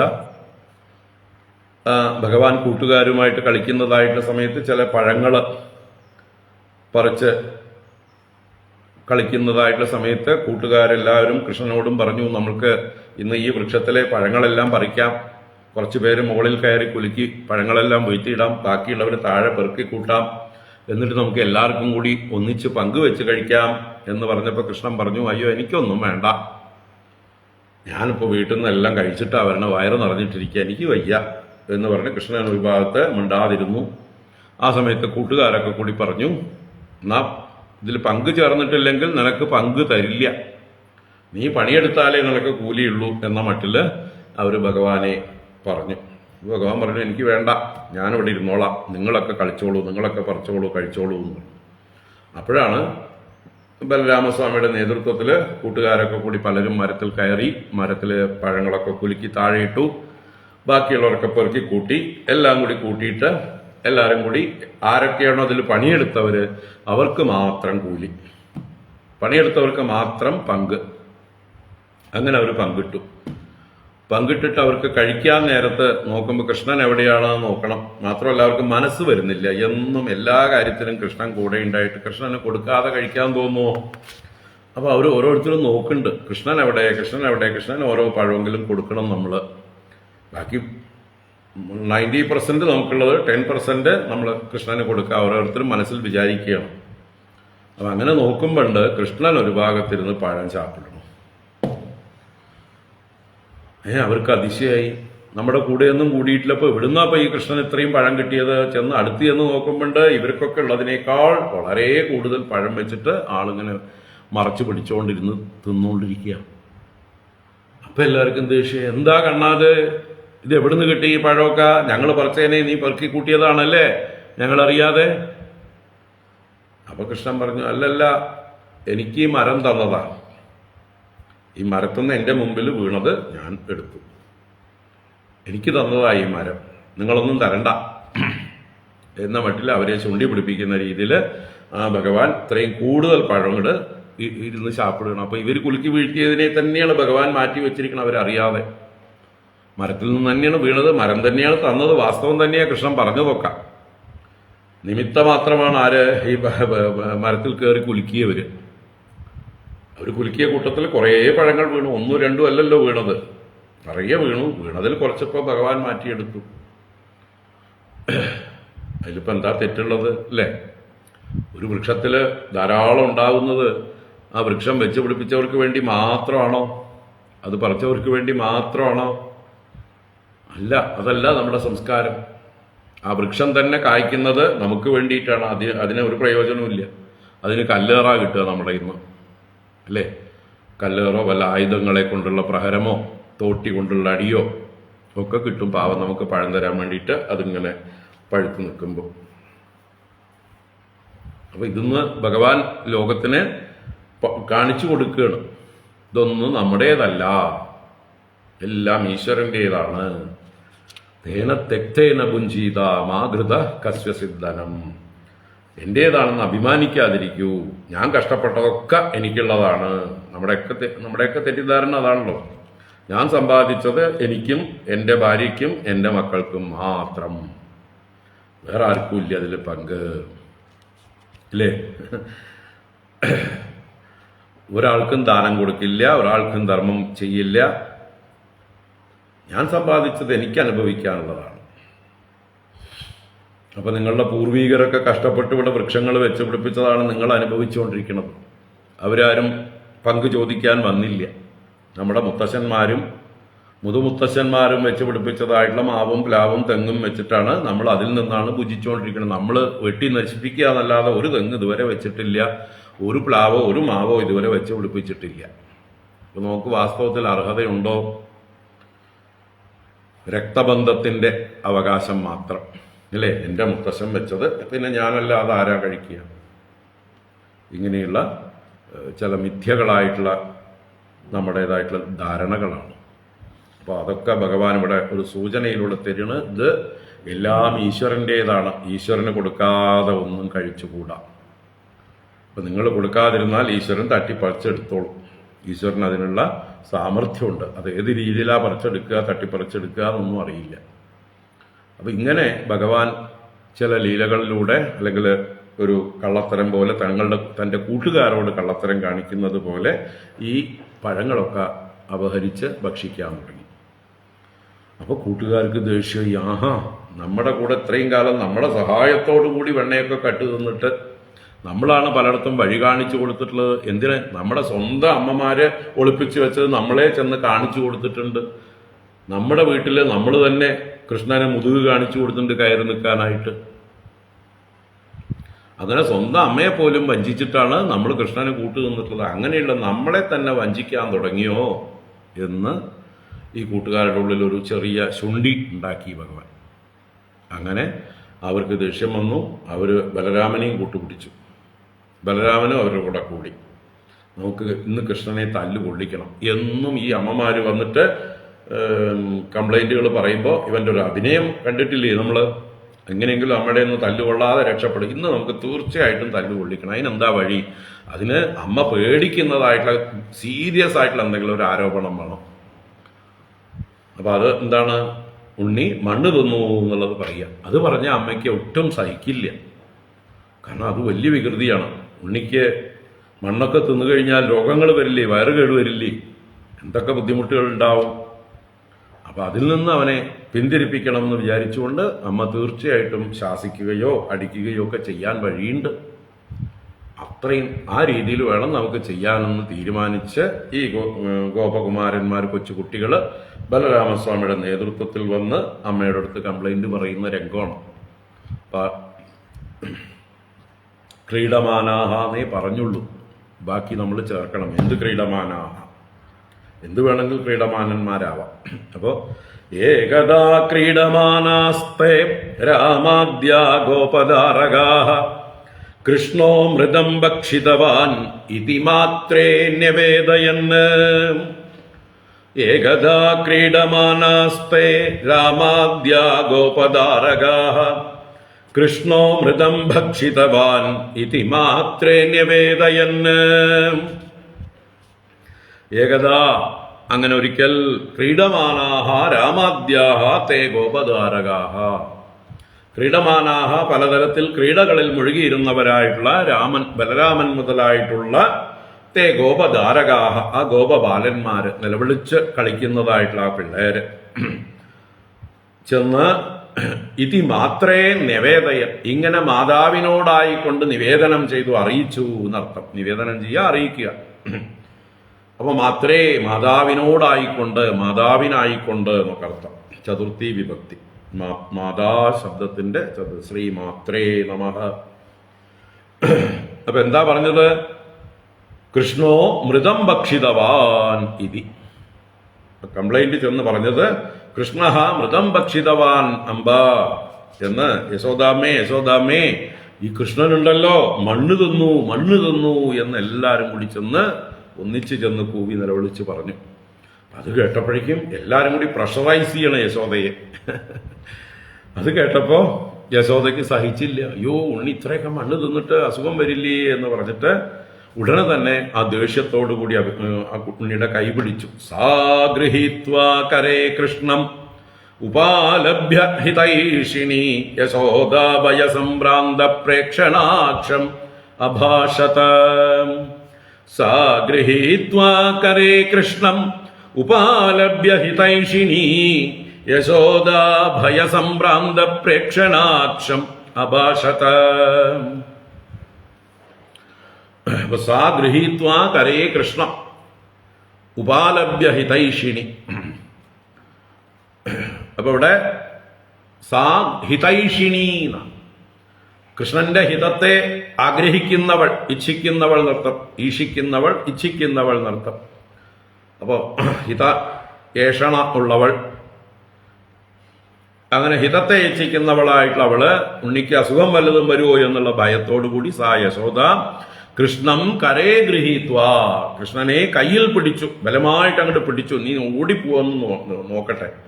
പലപ്പോഴും അമ്മ എന്തെങ്കിലും ചെയ്യാൻ പോകുമ്പോൾ ആള് ഓടിപ്പോയിട്ട് രക്ഷപ്പെട്ടിട്ടുണ്ട്. അപ്പൊ ഇപ്പൊ ഓടാതിരിക്കാൻ വേണ്ടി കയ്യിൽ കയറി പിടിച്ചു. അങ്ങനെ കരേ ഗൃഹീത്വാ ഉപാലഭ്യ, ഇവിടെ കണ്ടോ, നഹി ഉപാലബ്ധും ഐച്ഛത് എന്ന് പൂർവ്വ ശ്ലോകത്തിൽ പറഞ്ഞു. അതിന്റെ മറ്റൊരു രൂപമാണ് ഉപാലഭ്യ.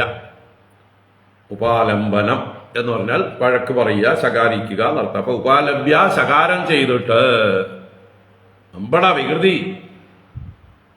കള്ള എന്നൊക്കെ പറഞ്ഞുകൊണ്ട് ഭഗവാനെ ശകാരിച്ചുകൊണ്ട് ഉപാലഭ്യ.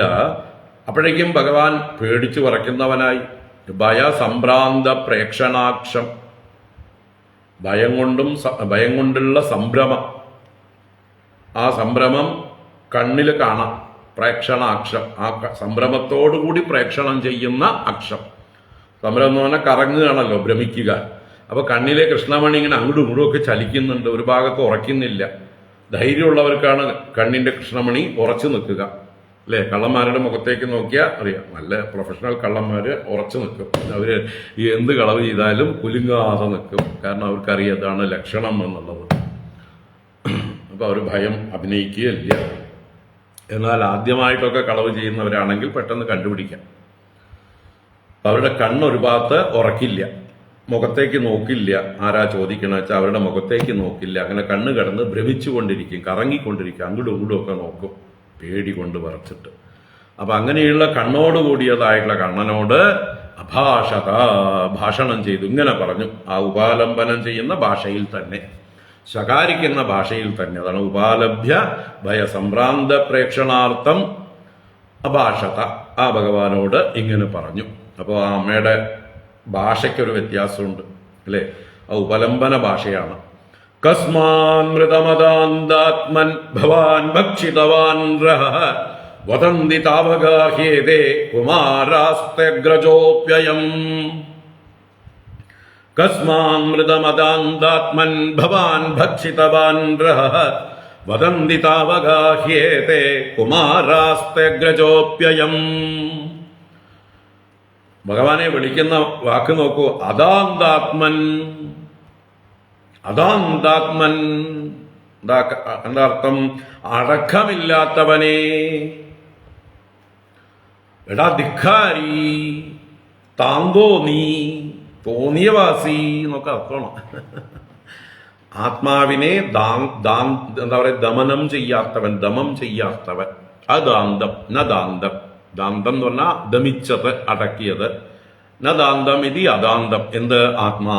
ഇവിടെ ആത്മാ എന്ന് പറഞ്ഞാൽ മനസ്സ്, ഇന്ദ്രിയങ്ങൾ, ഒക്കെ ആത്മാശബ്ദമാണ്. അപ്പോൾ ഇന്ദ്രിയങ്ങൾക്കും മനസ്സിനും ഒന്നും അടക്കമില്ലാത്തവൻ അതാന്താത്മ. അതാണ് ഇപ്പൊ അമ്മ ഉദ്ദേശിച്ചത്. അമ്പട, തോന്നിയവാസി, തെമ്മാടി എന്നൊക്കെ അർത്ഥത്തിലാണ് അതാന്താത്മൻ പ്രയോഗിച്ചത്.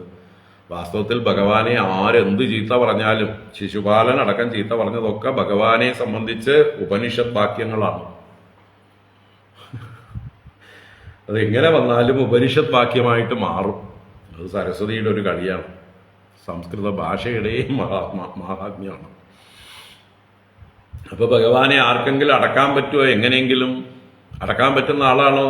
അത് തന്നെയാണ് അടുത്ത കളിയിൽ കാണിച്ചു കൊടുക്കാനും പോകുന്നത്. ഏത് കളിയില്? ഉലൂകല ബന്ധനത്തില്. അമ്മ എന്നെ എന്തായാലും അതാന്താത്മൻ വിളിച്ചില്ലേ, ഞാൻ കാണിച്ചു കൊടുക്കാം, എന്നെ കെട്ടിയിടാൻ പറ്റുമോ നോക്കട്ടെ. ഈ കഥകളൊക്കെ തമ്മിൽ, ഈ പദങ്ങളൊക്കെ തമ്മിൽ എന്ത് രസകരമായിട്ടുള്ള ബന്ധമാണ് നോക്കൂ. ഇവിടെ അതാന്താത്മൻ എന്ന് വിളിച്ച് ശകാരിക്കുന്നു. അടുത്ത കളിയിൽ ഭഗവാൻ തീരുമാനിക്കുന്നു അമ്മയ്ക്ക് ഞാൻ എന്താണെന്ന് കാണിച്ചു. അമ്മ വിളിച്ചത് സത്യമാണ്, അപ്പൊ അമ്മ സത്യവാക്കാണ്. അങ്ങനെയൊക്കെ അർത്ഥം. അമ്മ പറഞ്ഞത് സത്യമാക്കി അമ്മയ്ക്ക് കാണിച്ചു കൊടുക്കാം. അപ്പൊ വാക്കുകൊണ്ടോ മനസ്സുകൊണ്ടോ ബുദ്ധി കൊണ്ടോ ഇന്ദ്രിയങ്ങളെ കൊണ്ടോ ഒന്നും ഗ്രഹിക്കാൻ കഴിയാത്ത പരബ്രഹ്മ തത്വമാണ് എന്നാണ് പരോക്ഷമായിട്ടുള്ള അർത്ഥം. യശോദ ഉദ്ദേശിച്ചിട്ടില്ലെങ്കിലും ആ വാക്കിന്റെ അർത്ഥം അതാണ്.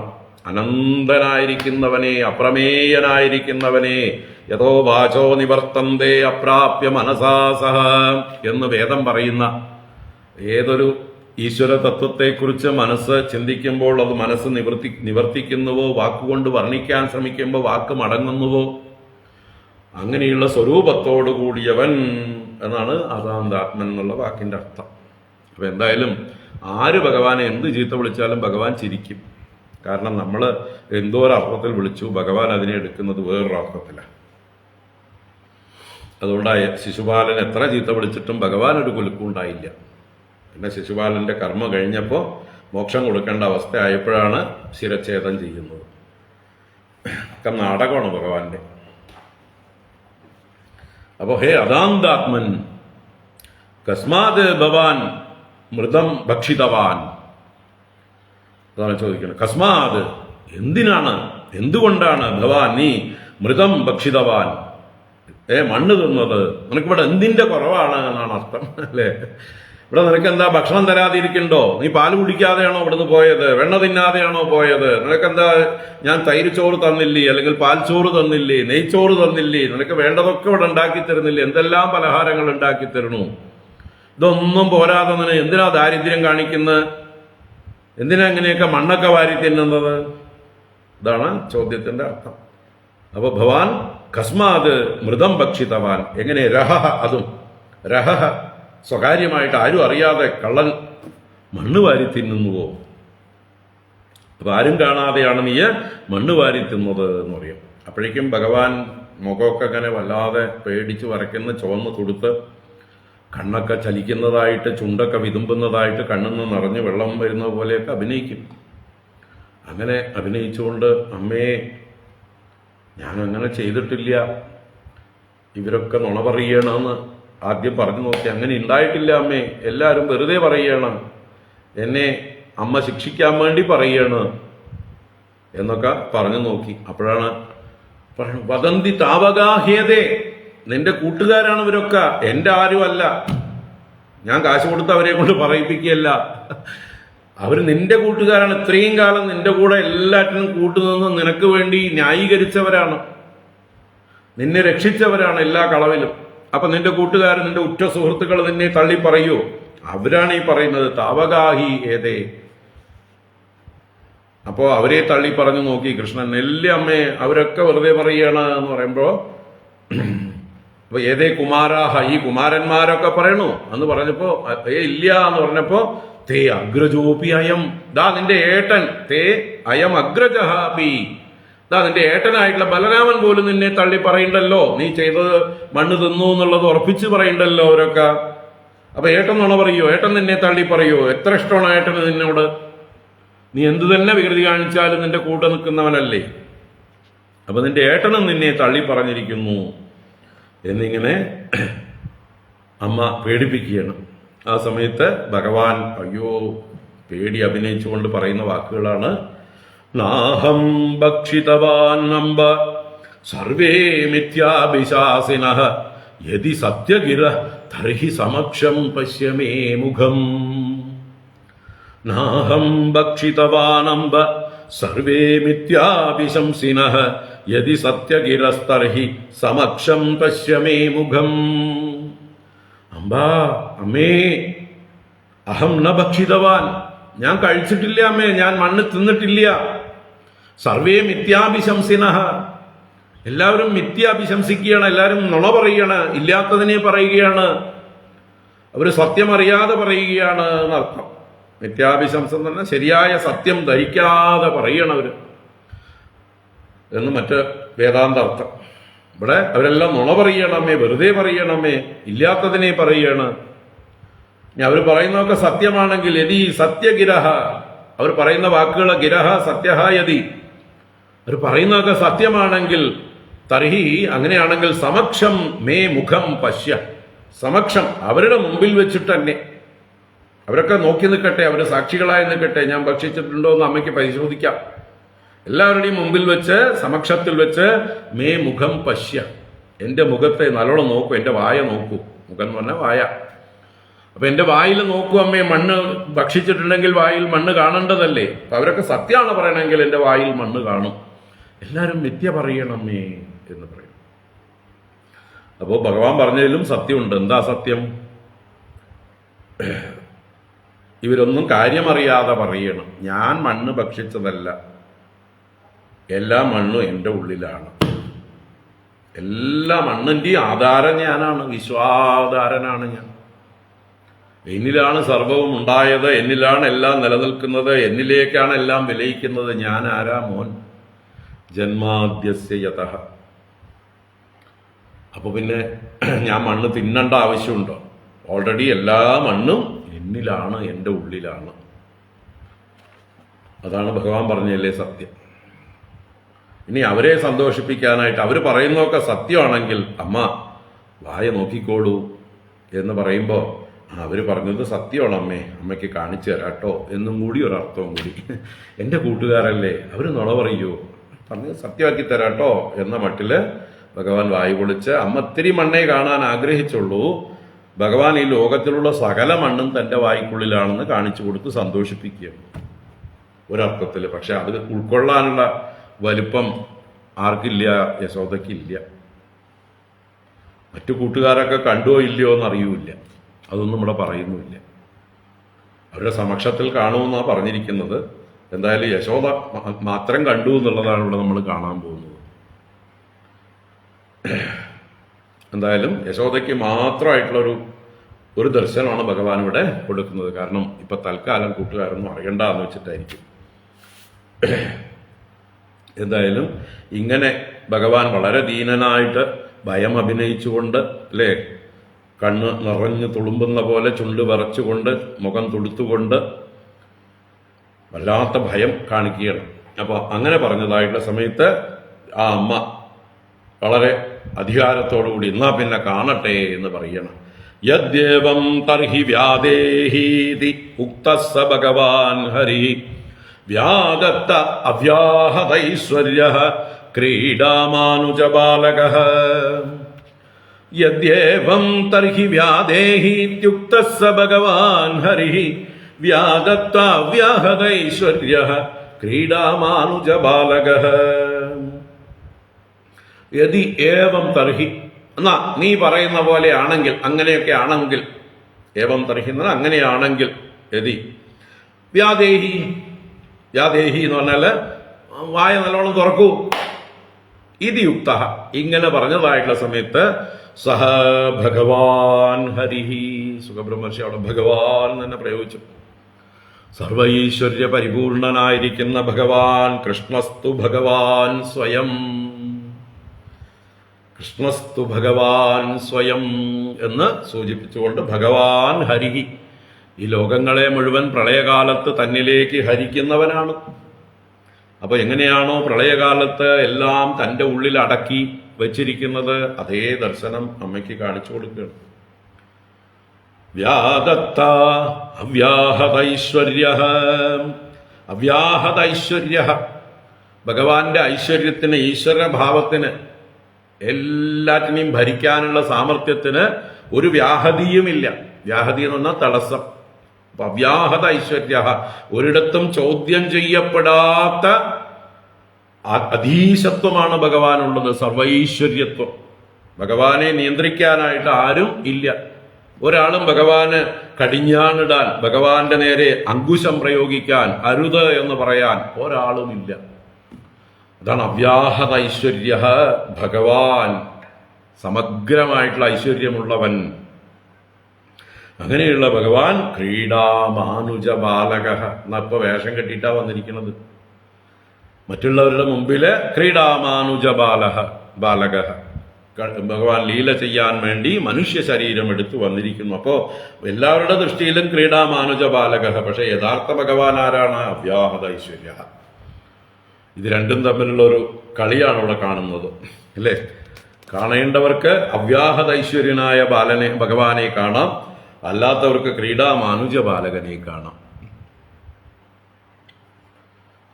അവജാനന്തി മാം മൂഢാഹ മാനുഷീം തനുമാശ്രിതം പരംഭാവമജാനന്ദ മമ ഭൂതമഹേശ്വരം. ഭഗവാന്റെ ആ വാക്കുകൾ ഇവിടെ ഓർക്കുക നമ്മൾ. ഭഗവാനെ ഇവിടെ യശോദാമ്മ വിചാരിക്കുന്നത് എൻ്റെ മകൻ, അവൻ എൻ്റെ ഉണ്ണിയാണ്, അവൻ എൻ്റെ ചൊൽപ്പടിക്ക് നിൽക്കേണ്ടവനാണ്, എന്നെ അനുസരിക്കേണ്ടവനാണ്, അടങ്ങി നിൽക്കേണ്ടവനാണ്, അടക്കമില്ലാത്തവനെ എന്നാണല്ലോ വിളിച്ചത്, അതാന്താത്മൻ. അപ്പൊ ഈ ക്രീഡാമാനുജ ബാലകനായതുകൊണ്ടാണ് ഇങ്ങനെയൊക്കെ വിളിച്ചത്. അപ്പൊ ഭഗവാൻ താൻ വെറും ഒരു ക്രീഡാബാലകനല്ല എന്നുകൂടി അമ്മയ്ക്ക് സൂചന കൊടുക്കുകയാണ്. അമ്മയുടെ ഇഷ്ടത്തിനനുസരിച്ച് ഇങ്ങനെ ചീത്ത വിളിക്കാനുള്ള ആളൊന്നുമല്ല ഞാൻ, അമ്മയുടെ ക്രീഡാമാനുജ ബാലകനല്ല, അമ്മയുടെ മകനല്ല എന്ന് ക്ലൂകൾ കൊടുക്കുകയാണ് ഇടയ്ക്കിടയ്ക്ക്. അത് വളരെ രസകരമായിട്ടാണ് ഇവിടെ അവതരിപ്പിച്ചിട്ടുള്ളത്. അപ്പൊ അങ്ങനെ ഭഗവാൻ വായ പൊളിച്ചു. വ്യാദത്ത എന്ന് പറഞ്ഞാൽ വായ തുറന്നപ്പോഴോ എന്താ കണ്ടത്? സാ തത്ര ദദൃശേ വിശ്വം ജഗത്സ്ഥാസ്നു ചഖം ദിശഃ സാദ്രിദ്ദീപാഭിഭൂഗോളം സവായുഗ്നീന്ദുതാരകം ജ്യോതിശ്ചക്രം ജലം തേജോ നഭസ്വാൻ വിയദേവ ച വൈകാരികാണീന്ദ്രിയാണി മനോമാത്രാ ഗുണാസ്ത്രയഃ. സാ തത്ര ദദൃശേ വിശ്വം ജഗത്സ്ഥാസ്നു ചഖം ദിശഃ സാദ്രിദ്ദീപാഭിഭൂഗോളം സവായുഗ്നീന്ദ്ര ഇന്ദുതാരകം ജ്യോതിശ്ചക്രം ജലം തേജോ നഭസ്വാൻ വിയദേവ ച വൈകാരികാണീന്ദ്രിയാണി മനോമാത്രാ ഗുണാസ്ത്രയഃ. സാ തത്ര ദദൃശി, സാ അവൾ, ആ യശോദ, തത്ര എവിടെ? ഭഗവാന്റെ വായിൽ ദദൃശേ ദർശിച്ചു. എന്ത്? വിശ്വം, ആ വിശ്വത്തെ മുഴുവൻ. എങ്ങനെയുള്ള വിശ്വം? ജഗത് എന്ന് പറഞ്ഞാൽ അചരമായത്, ചലിക്കുന്നത്. അപ്പൊ ചരമായ ജംഗമങ്ങളായ ജഗത്തിനെയും സ്ഥാസ്നു എന്ന് പറഞ്ഞാൽ സ്ഥവിഷ്ടമായത്, സ്ഥിരമായത് എന്നർത്ഥം. അപ്പൊ സ്ഥാവരങ്ങളെയും, അപ്പൊ ജംഗമങ്ങളെയും സ്ഥാവരങ്ങളും അടങ്ങുന്ന സർവചരാചരങ്ങളെയും അടങ്ങുന്ന വിശ്വത്തെ ഭഗവാന്റെ വായിൽ കണ്ടു എന്ന് ആദ്യം ചുരുക്കി പറഞ്ഞു. എന്നിട്ട് പിന്നെ എന്തൊക്കെയാണെന്ന് ഡീറ്റെയിൽസ് പറയണം. സ്ഥാസ്നു ജഗത്ത് എന്ന് പറഞ്ഞതിന്റെ എക്സ്പ്ലനേഷനാണ് ഖം ദിശഃ സാദ്രിദ്ദീപാബ്ധിഭൂഗോളം സവായുഗ്നീന്ദുതാരകം. എന്തൊക്കെയുണ്ട് അതില്? ഖം ആകാശം, ദിശഃ ദിക്കുകള്, സാദ്രി അദ്രി എന്ന് പറഞ്ഞാൽ പർവ്വതങ്ങളോട് കൂടിയതായിട്ടുള്ള ഭൂമി, ദ്വീപങ്ങൾ, ജംബൂദ്വീപാദി ദ്വീപുകള്, അബ്ധി സാഗരങ്ങൾ, സപ്തസാഗരങ്ങളും അടങ്ങിയതായിട്ടുള്ള ഭൂഗോളം. അദ്രികൾ, ദ്വീപങ്ങൾ, അബ്ധി ഇതെല്ലാം അടങ്ങിയതായിട്ടുള്ള ഭൂഗോളം ഭഗവാന്റെ വായിൽ. ഭൂഗോളം എന്നുള്ള വാക്ക് പിന്നെയും, അല്ലേ, എത്രയോ കാലം മുമ്പ് ശ്രീശുക ബ്രഹ്മർഷി വ്യാസൻ ഭാഗവതം ഭൂഗോളം എന്ന് പിന്നെയും പറഞ്ഞു. പഞ്ചമസ്കന്ധത്തിൽ പല പ്രാവശ്യം പറഞ്ഞു, തൃതീയ സ്കന്ധത്തിലും പറഞ്ഞു, അല്ലേ. മറ്റേ കർദമ പ്രജാപതി ദേവഹൂതി ദേവിയുമായിട്ട് വിമാനത്തിൽ സഞ്ചരിക്കുമ്പോൾ ദർശയിത്വാ ഭൂഗോളം, ഭൂമിയുടെ മണ്ഡലത്തെ, ഭൂഗോളത്തെ ഭാര്യയ്ക്ക് കാണിച്ചു കൊടുത്തു. ആകാശത്തിൽ വിമാനത്തിൽ ഇരുന്നു കൊണ്ട് ഇവിടെ പഞ്ചമസ്കന്ധത്തിൽ ഭൂഗോള വർണ്ണന വിശദമായിട്ട് നമ്മൾ കണ്ടു. ഇവിടെ വീണ്ടും ഭൂഗോളം. അപ്പോൾ ഭൂഗോളം ഭാഗവതത്തിൽ സിമ്പിളായിട്ട് പറഞ്ഞ കാര്യമാണ്, അല്ലാതെ ഇതിന് വലിയ സംഭവമായിട്ടും പറഞ്ഞിട്ടില്ല. കാരണം അവർക്ക് എല്ലാവർക്കും നല്ല സ്പോണ്ടേനിയസ് ആയിട്ടുള്ള അറിവാണ്. അതുകൊണ്ട് ടേക്കൺ ഫോർ ഗ്രാൻറ്റഡ് ആണ് ഈ അറിവ്. ഇത് വലിയ വിലയൊന്നും പറയുന്നില്ല. ഇവിടെ നിസ്സാരമായിട്ടുള്ള കാര്യമാണ് ഇവിടെയുള്ള ഋഷീശ്വരന്മാർക്ക്. ഭൂമി ഗോളമാണ് എന്നുള്ളത്. അതിൻ്റെ പേരിൽ ഇവിടെ കൊലപാതകങ്ങളൊന്നും നടന്നിട്ടില്ല.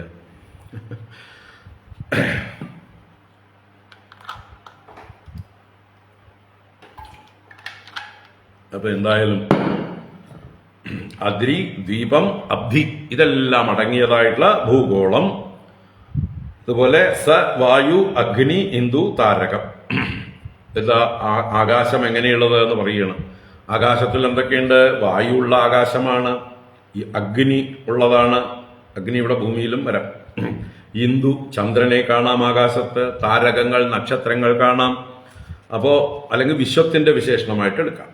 ആ വിശ്വം സാദ്രിദ്വീപാബ്ദി ഭൂഗോളം സവായു അഗ്നീന്ദു താരകം, അങ്ങനെയുള്ള വിശ്വം തത്ര ദൃശേ, ഭഗവാന്റെ വായിൽ ആ ദേവി കണ്ടു. ജ്യോതിശ്ചക്രം ജലം തേജോ നഭസ്വാൻ വിയദേവച വൈകാരികാണി ഇന്ദ്രിയാണി മനോമാത്ര ഗുണാസ്ത്രയ. അപ്പോ ജ്യോതിശ്ചക്രം എന്ന് പറഞ്ഞാൽ ജ്യോതിർഗോളങ്ങളുടെ മണ്ഡലം സമൂഹം, നക്ഷത്ര സമൂഹങ്ങളെല്ലാം തേജസ്സുള്ളതായിട്ടുള്ള എന്തെല്ലാം ജ്യോതിർഗോളങ്ങൾ ആകാശത്തുണ്ടോ അല്ലെ, മിൽക്കി വേ എന്നൊക്കെ പറയുന്ന ഗാലക്സി, അപ്പൊ അതിലൊക്കെ ഉള്ളതായിട്ടുള്ള സകല ജ്യോതിർഗോളങ്ങളെയും, ജലം, എല്ലാ ജലങ്ങളുടെയും സ്രോതസ് ഭഗവാനാണെന്ന് കണ്ടു. തേജ, അഗ്നിയുടെ സാന്നിധ്യം ഭഗവാന്റെ വായിൽ നിന്ന് തന്നെയാണ് അഗ്നിയൊക്കെ ഉണ്ടായി വന്നത്. നഭസ്വാൻ വായു, നഭസ്സിൽ സഞ്ചരിക്കുന്നവൻ നഭസ്വാൻ. വിയദേവച്ച, വീണ്ടും ആകാശവും. വൈകാരികാണി ഇന്ദ്രിയാണി മനഃ ത്രയഃ ഗുണാഹ. വൈകാരികാണി എന്ന് പറഞ്ഞാൽ വൈകാരികങ്ങളായിട്ടുള്ള, വൈകാരികം രാജസങ്ങളാണ് ഇന്ദ്രിയങ്ങളെല്ലാം. അപ്പൊ ഇന്ദ്രിയങ്ങളും ഇന്ദ്രിയങ്ങളുടെ ദേവകളുമെല്ലാം രാജസഗുണമാണ് വൈകാരികം. അതുപോലെ മനഃ എന്നുള്ളത് സൂക്ഷ്മമായിട്ടുള്ളതായിട്ടുള്ള സത്വഗുണപ്രധാനമായിട്ടുള്ള അന്തഃകരണം, അതിന്റെ പ്രതീകമായിട്ട് മനഃ. അപ്പൊ സത്വഗുണപ്രധാനമായിട്ടുള്ള മനസ്സ് മുതലായതും, അതുപോലെ മാത്രാഹ എന്ന് പറയുമ്പോൾ ശബ്ദസ്പർശ രൂപ രസഗന്ധങ്ങള്, പൃഥ്വി ആദി തന്മാത്രകൾ എല്ലാം തന്നെ, അതൊക്കെ സ്ഥൂലം, അത് തമോ ഗുണം. അപ്പൊ 3 ഗുണങ്ങൾ അടങ്ങിയതായിട്ടുള്ളതാണ് ഗുണാഹ ത്രയഃ ഗുണാഹ.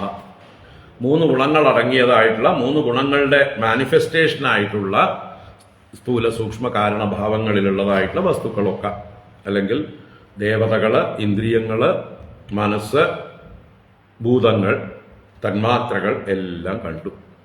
ഇനി കാണാനൊന്നും ബാക്കിയില്ല. അപ്പൊ പ്രപഞ്ചത്തെ മുഴുവൻ, വിശ്വത്തെ മുഴുവൻ ഭഗവാന്റെ വായിൽ കണ്ടു എന്ന് പറഞ്ഞാൽ ഭഗവാൻ തന്നെയാണ് എല്ലാറ്റിനും അധിഷ്ഠാനം, ആശ്രയം, ആധാരം. എല്ലാറ്റിൻ്റെയും ഉടമസ്ഥൻ ഭഗവാനാണ്. എല്ലാറ്റിൻ്റെയും പിതാവും മാതാവും ഭഗവാൻ തന്നെയാണ്. എല്ലാറ്റിൻ്റെയും രക്ഷിതാവ് ഭഗവാനാണ്. അല്ലെ, ഭൂതകൃത് ഭൂതഭൃത് ഭൂതഭാവന ഭൂതാത്മാ പരമാത്മാ ച മുക്താനാം പരമാഗതി. ഇതൊക്കെ തന്നെയാണ് ആ ഭഗവാന്റെ ആ നാമങ്ങളെ സൂചിപ്പിക്കുന്ന ഭാവമാണ് ഇവിടെ ഭഗവാൻ പ്രകടിപ്പിച്ച് കാണിക്കുന്നത്.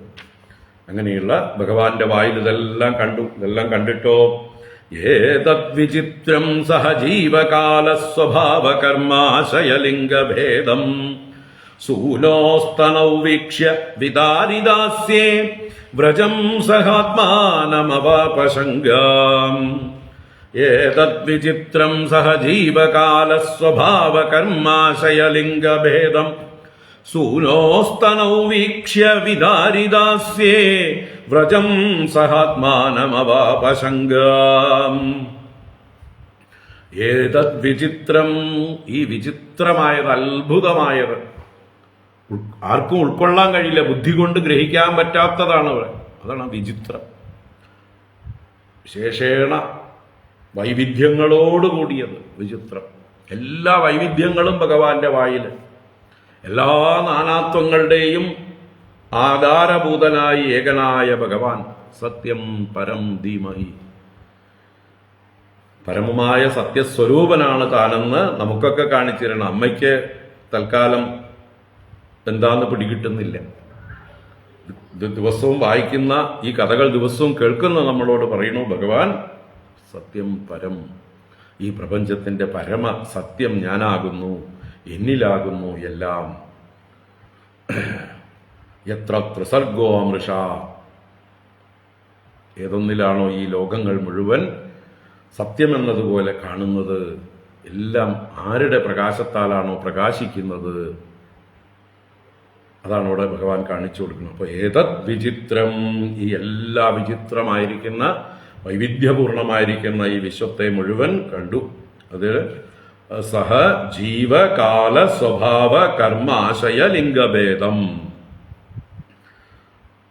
എല്ലാ ഭേദങ്ങളോടും കൂടി കാണുന്നതോടെ, എല്ലാം കൂടി ഒന്നായിട്ട് സാമാന്യമായിട്ട് ഒന്നിച്ച് അരച്ചു കലക്കിയ മാതിരിയല്ല കാണുന്നത്. എല്ലാ ഭേദങ്ങളെയും കാണിച്ചു കൊടുക്കുന്നു. എല്ലാ ഭേദത്തിനും ആധാരം താനാണെന്നുള്ള ആ ഒരു അറിവിനെയാണ് ഇവിടെ കൊടുക്കുന്നത്. ഈ ഭേദങ്ങളൊക്കെ ഉണ്ടെങ്കിലും നാനാത്വത്തിൽ ഏകത്വം. അപ്പൊ എന്തൊക്കെ ഭേദങ്ങളാണ്? ജീവഭേദങ്ങൾ. ഓരോ ജീവന്മാരും അവരവരുടെ കർമ്മങ്ങൾക്കനുസരിച്ചിട്ടുള്ള സ്വഭാവം പ്രകടിപ്പിക്കുന്നവരാണ്. വ്യത്യസ്ത ജീവന്മാരാണ്, പല യോനികളിലായിട്ട്, അല്ലെ? മനുഷ്യയോനി മാത്രമല്ല, ദേവന്മാരായും ഗന്ധർവന്മാരായും വിദ്യാധരന്മാരായും രാക്ഷസന്മാരായും അസുരന്മാരായും മറ്റ് ജന്തുക്കളൊക്കെ ആയിട്ടും മൃഗങ്ങളായും പക്ഷികളായും ഏതൊക്കെ യോനികളുണ്ടോ അതൊക്കെ ജീവന്മാരാണ്. അപ്പൊ അങ്ങനെയുള്ള ജീവന്മാരുടെ ഭാവങ്ങൾ, ജീവഭാവങ്ങൾ, ജീവന്മാരിലുള്ള വിഷമാവസ്ഥ അഥവാ എല്ലാം വ്യത്യസ്തമാണ് എന്ന് കാണിച്ചു കൊടുക്കണം.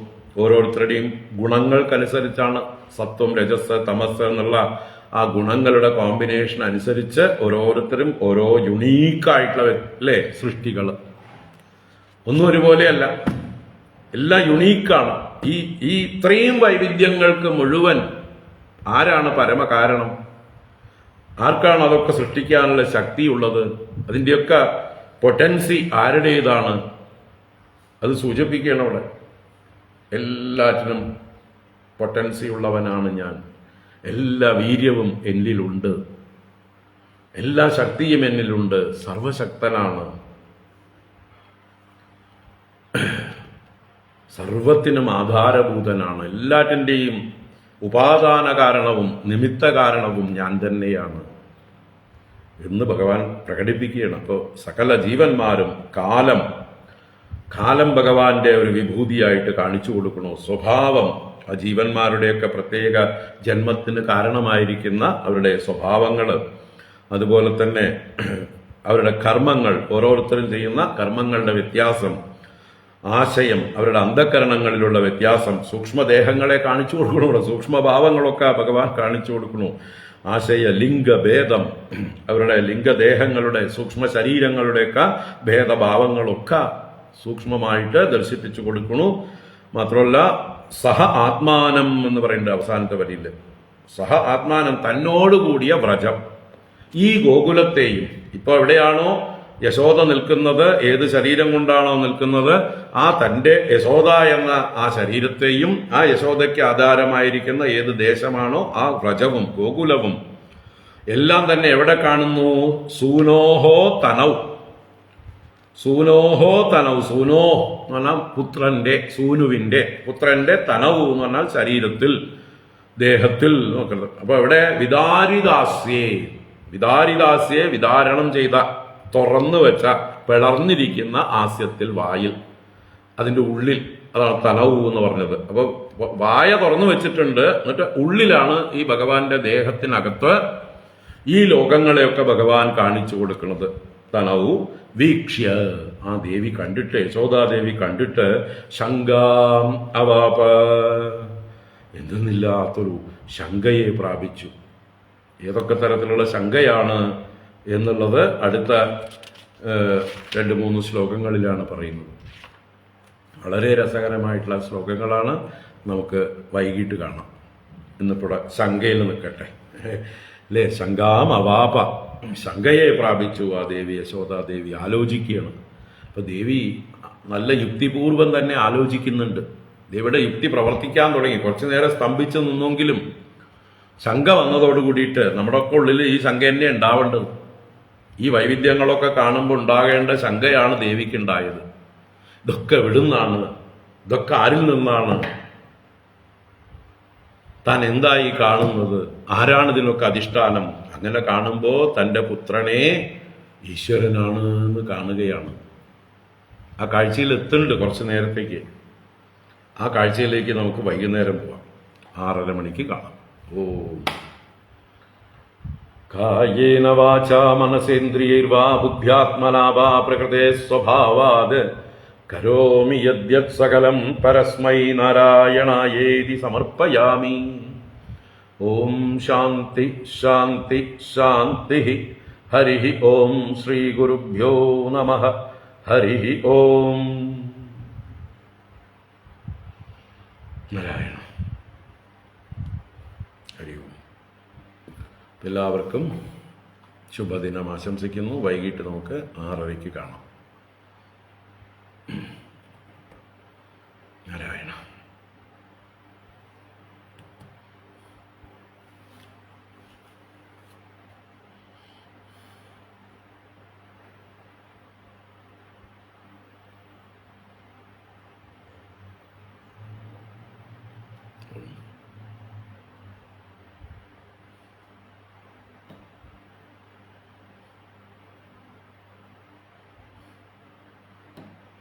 ഹരി ഓം. വൈകിട്ട് കാണാം.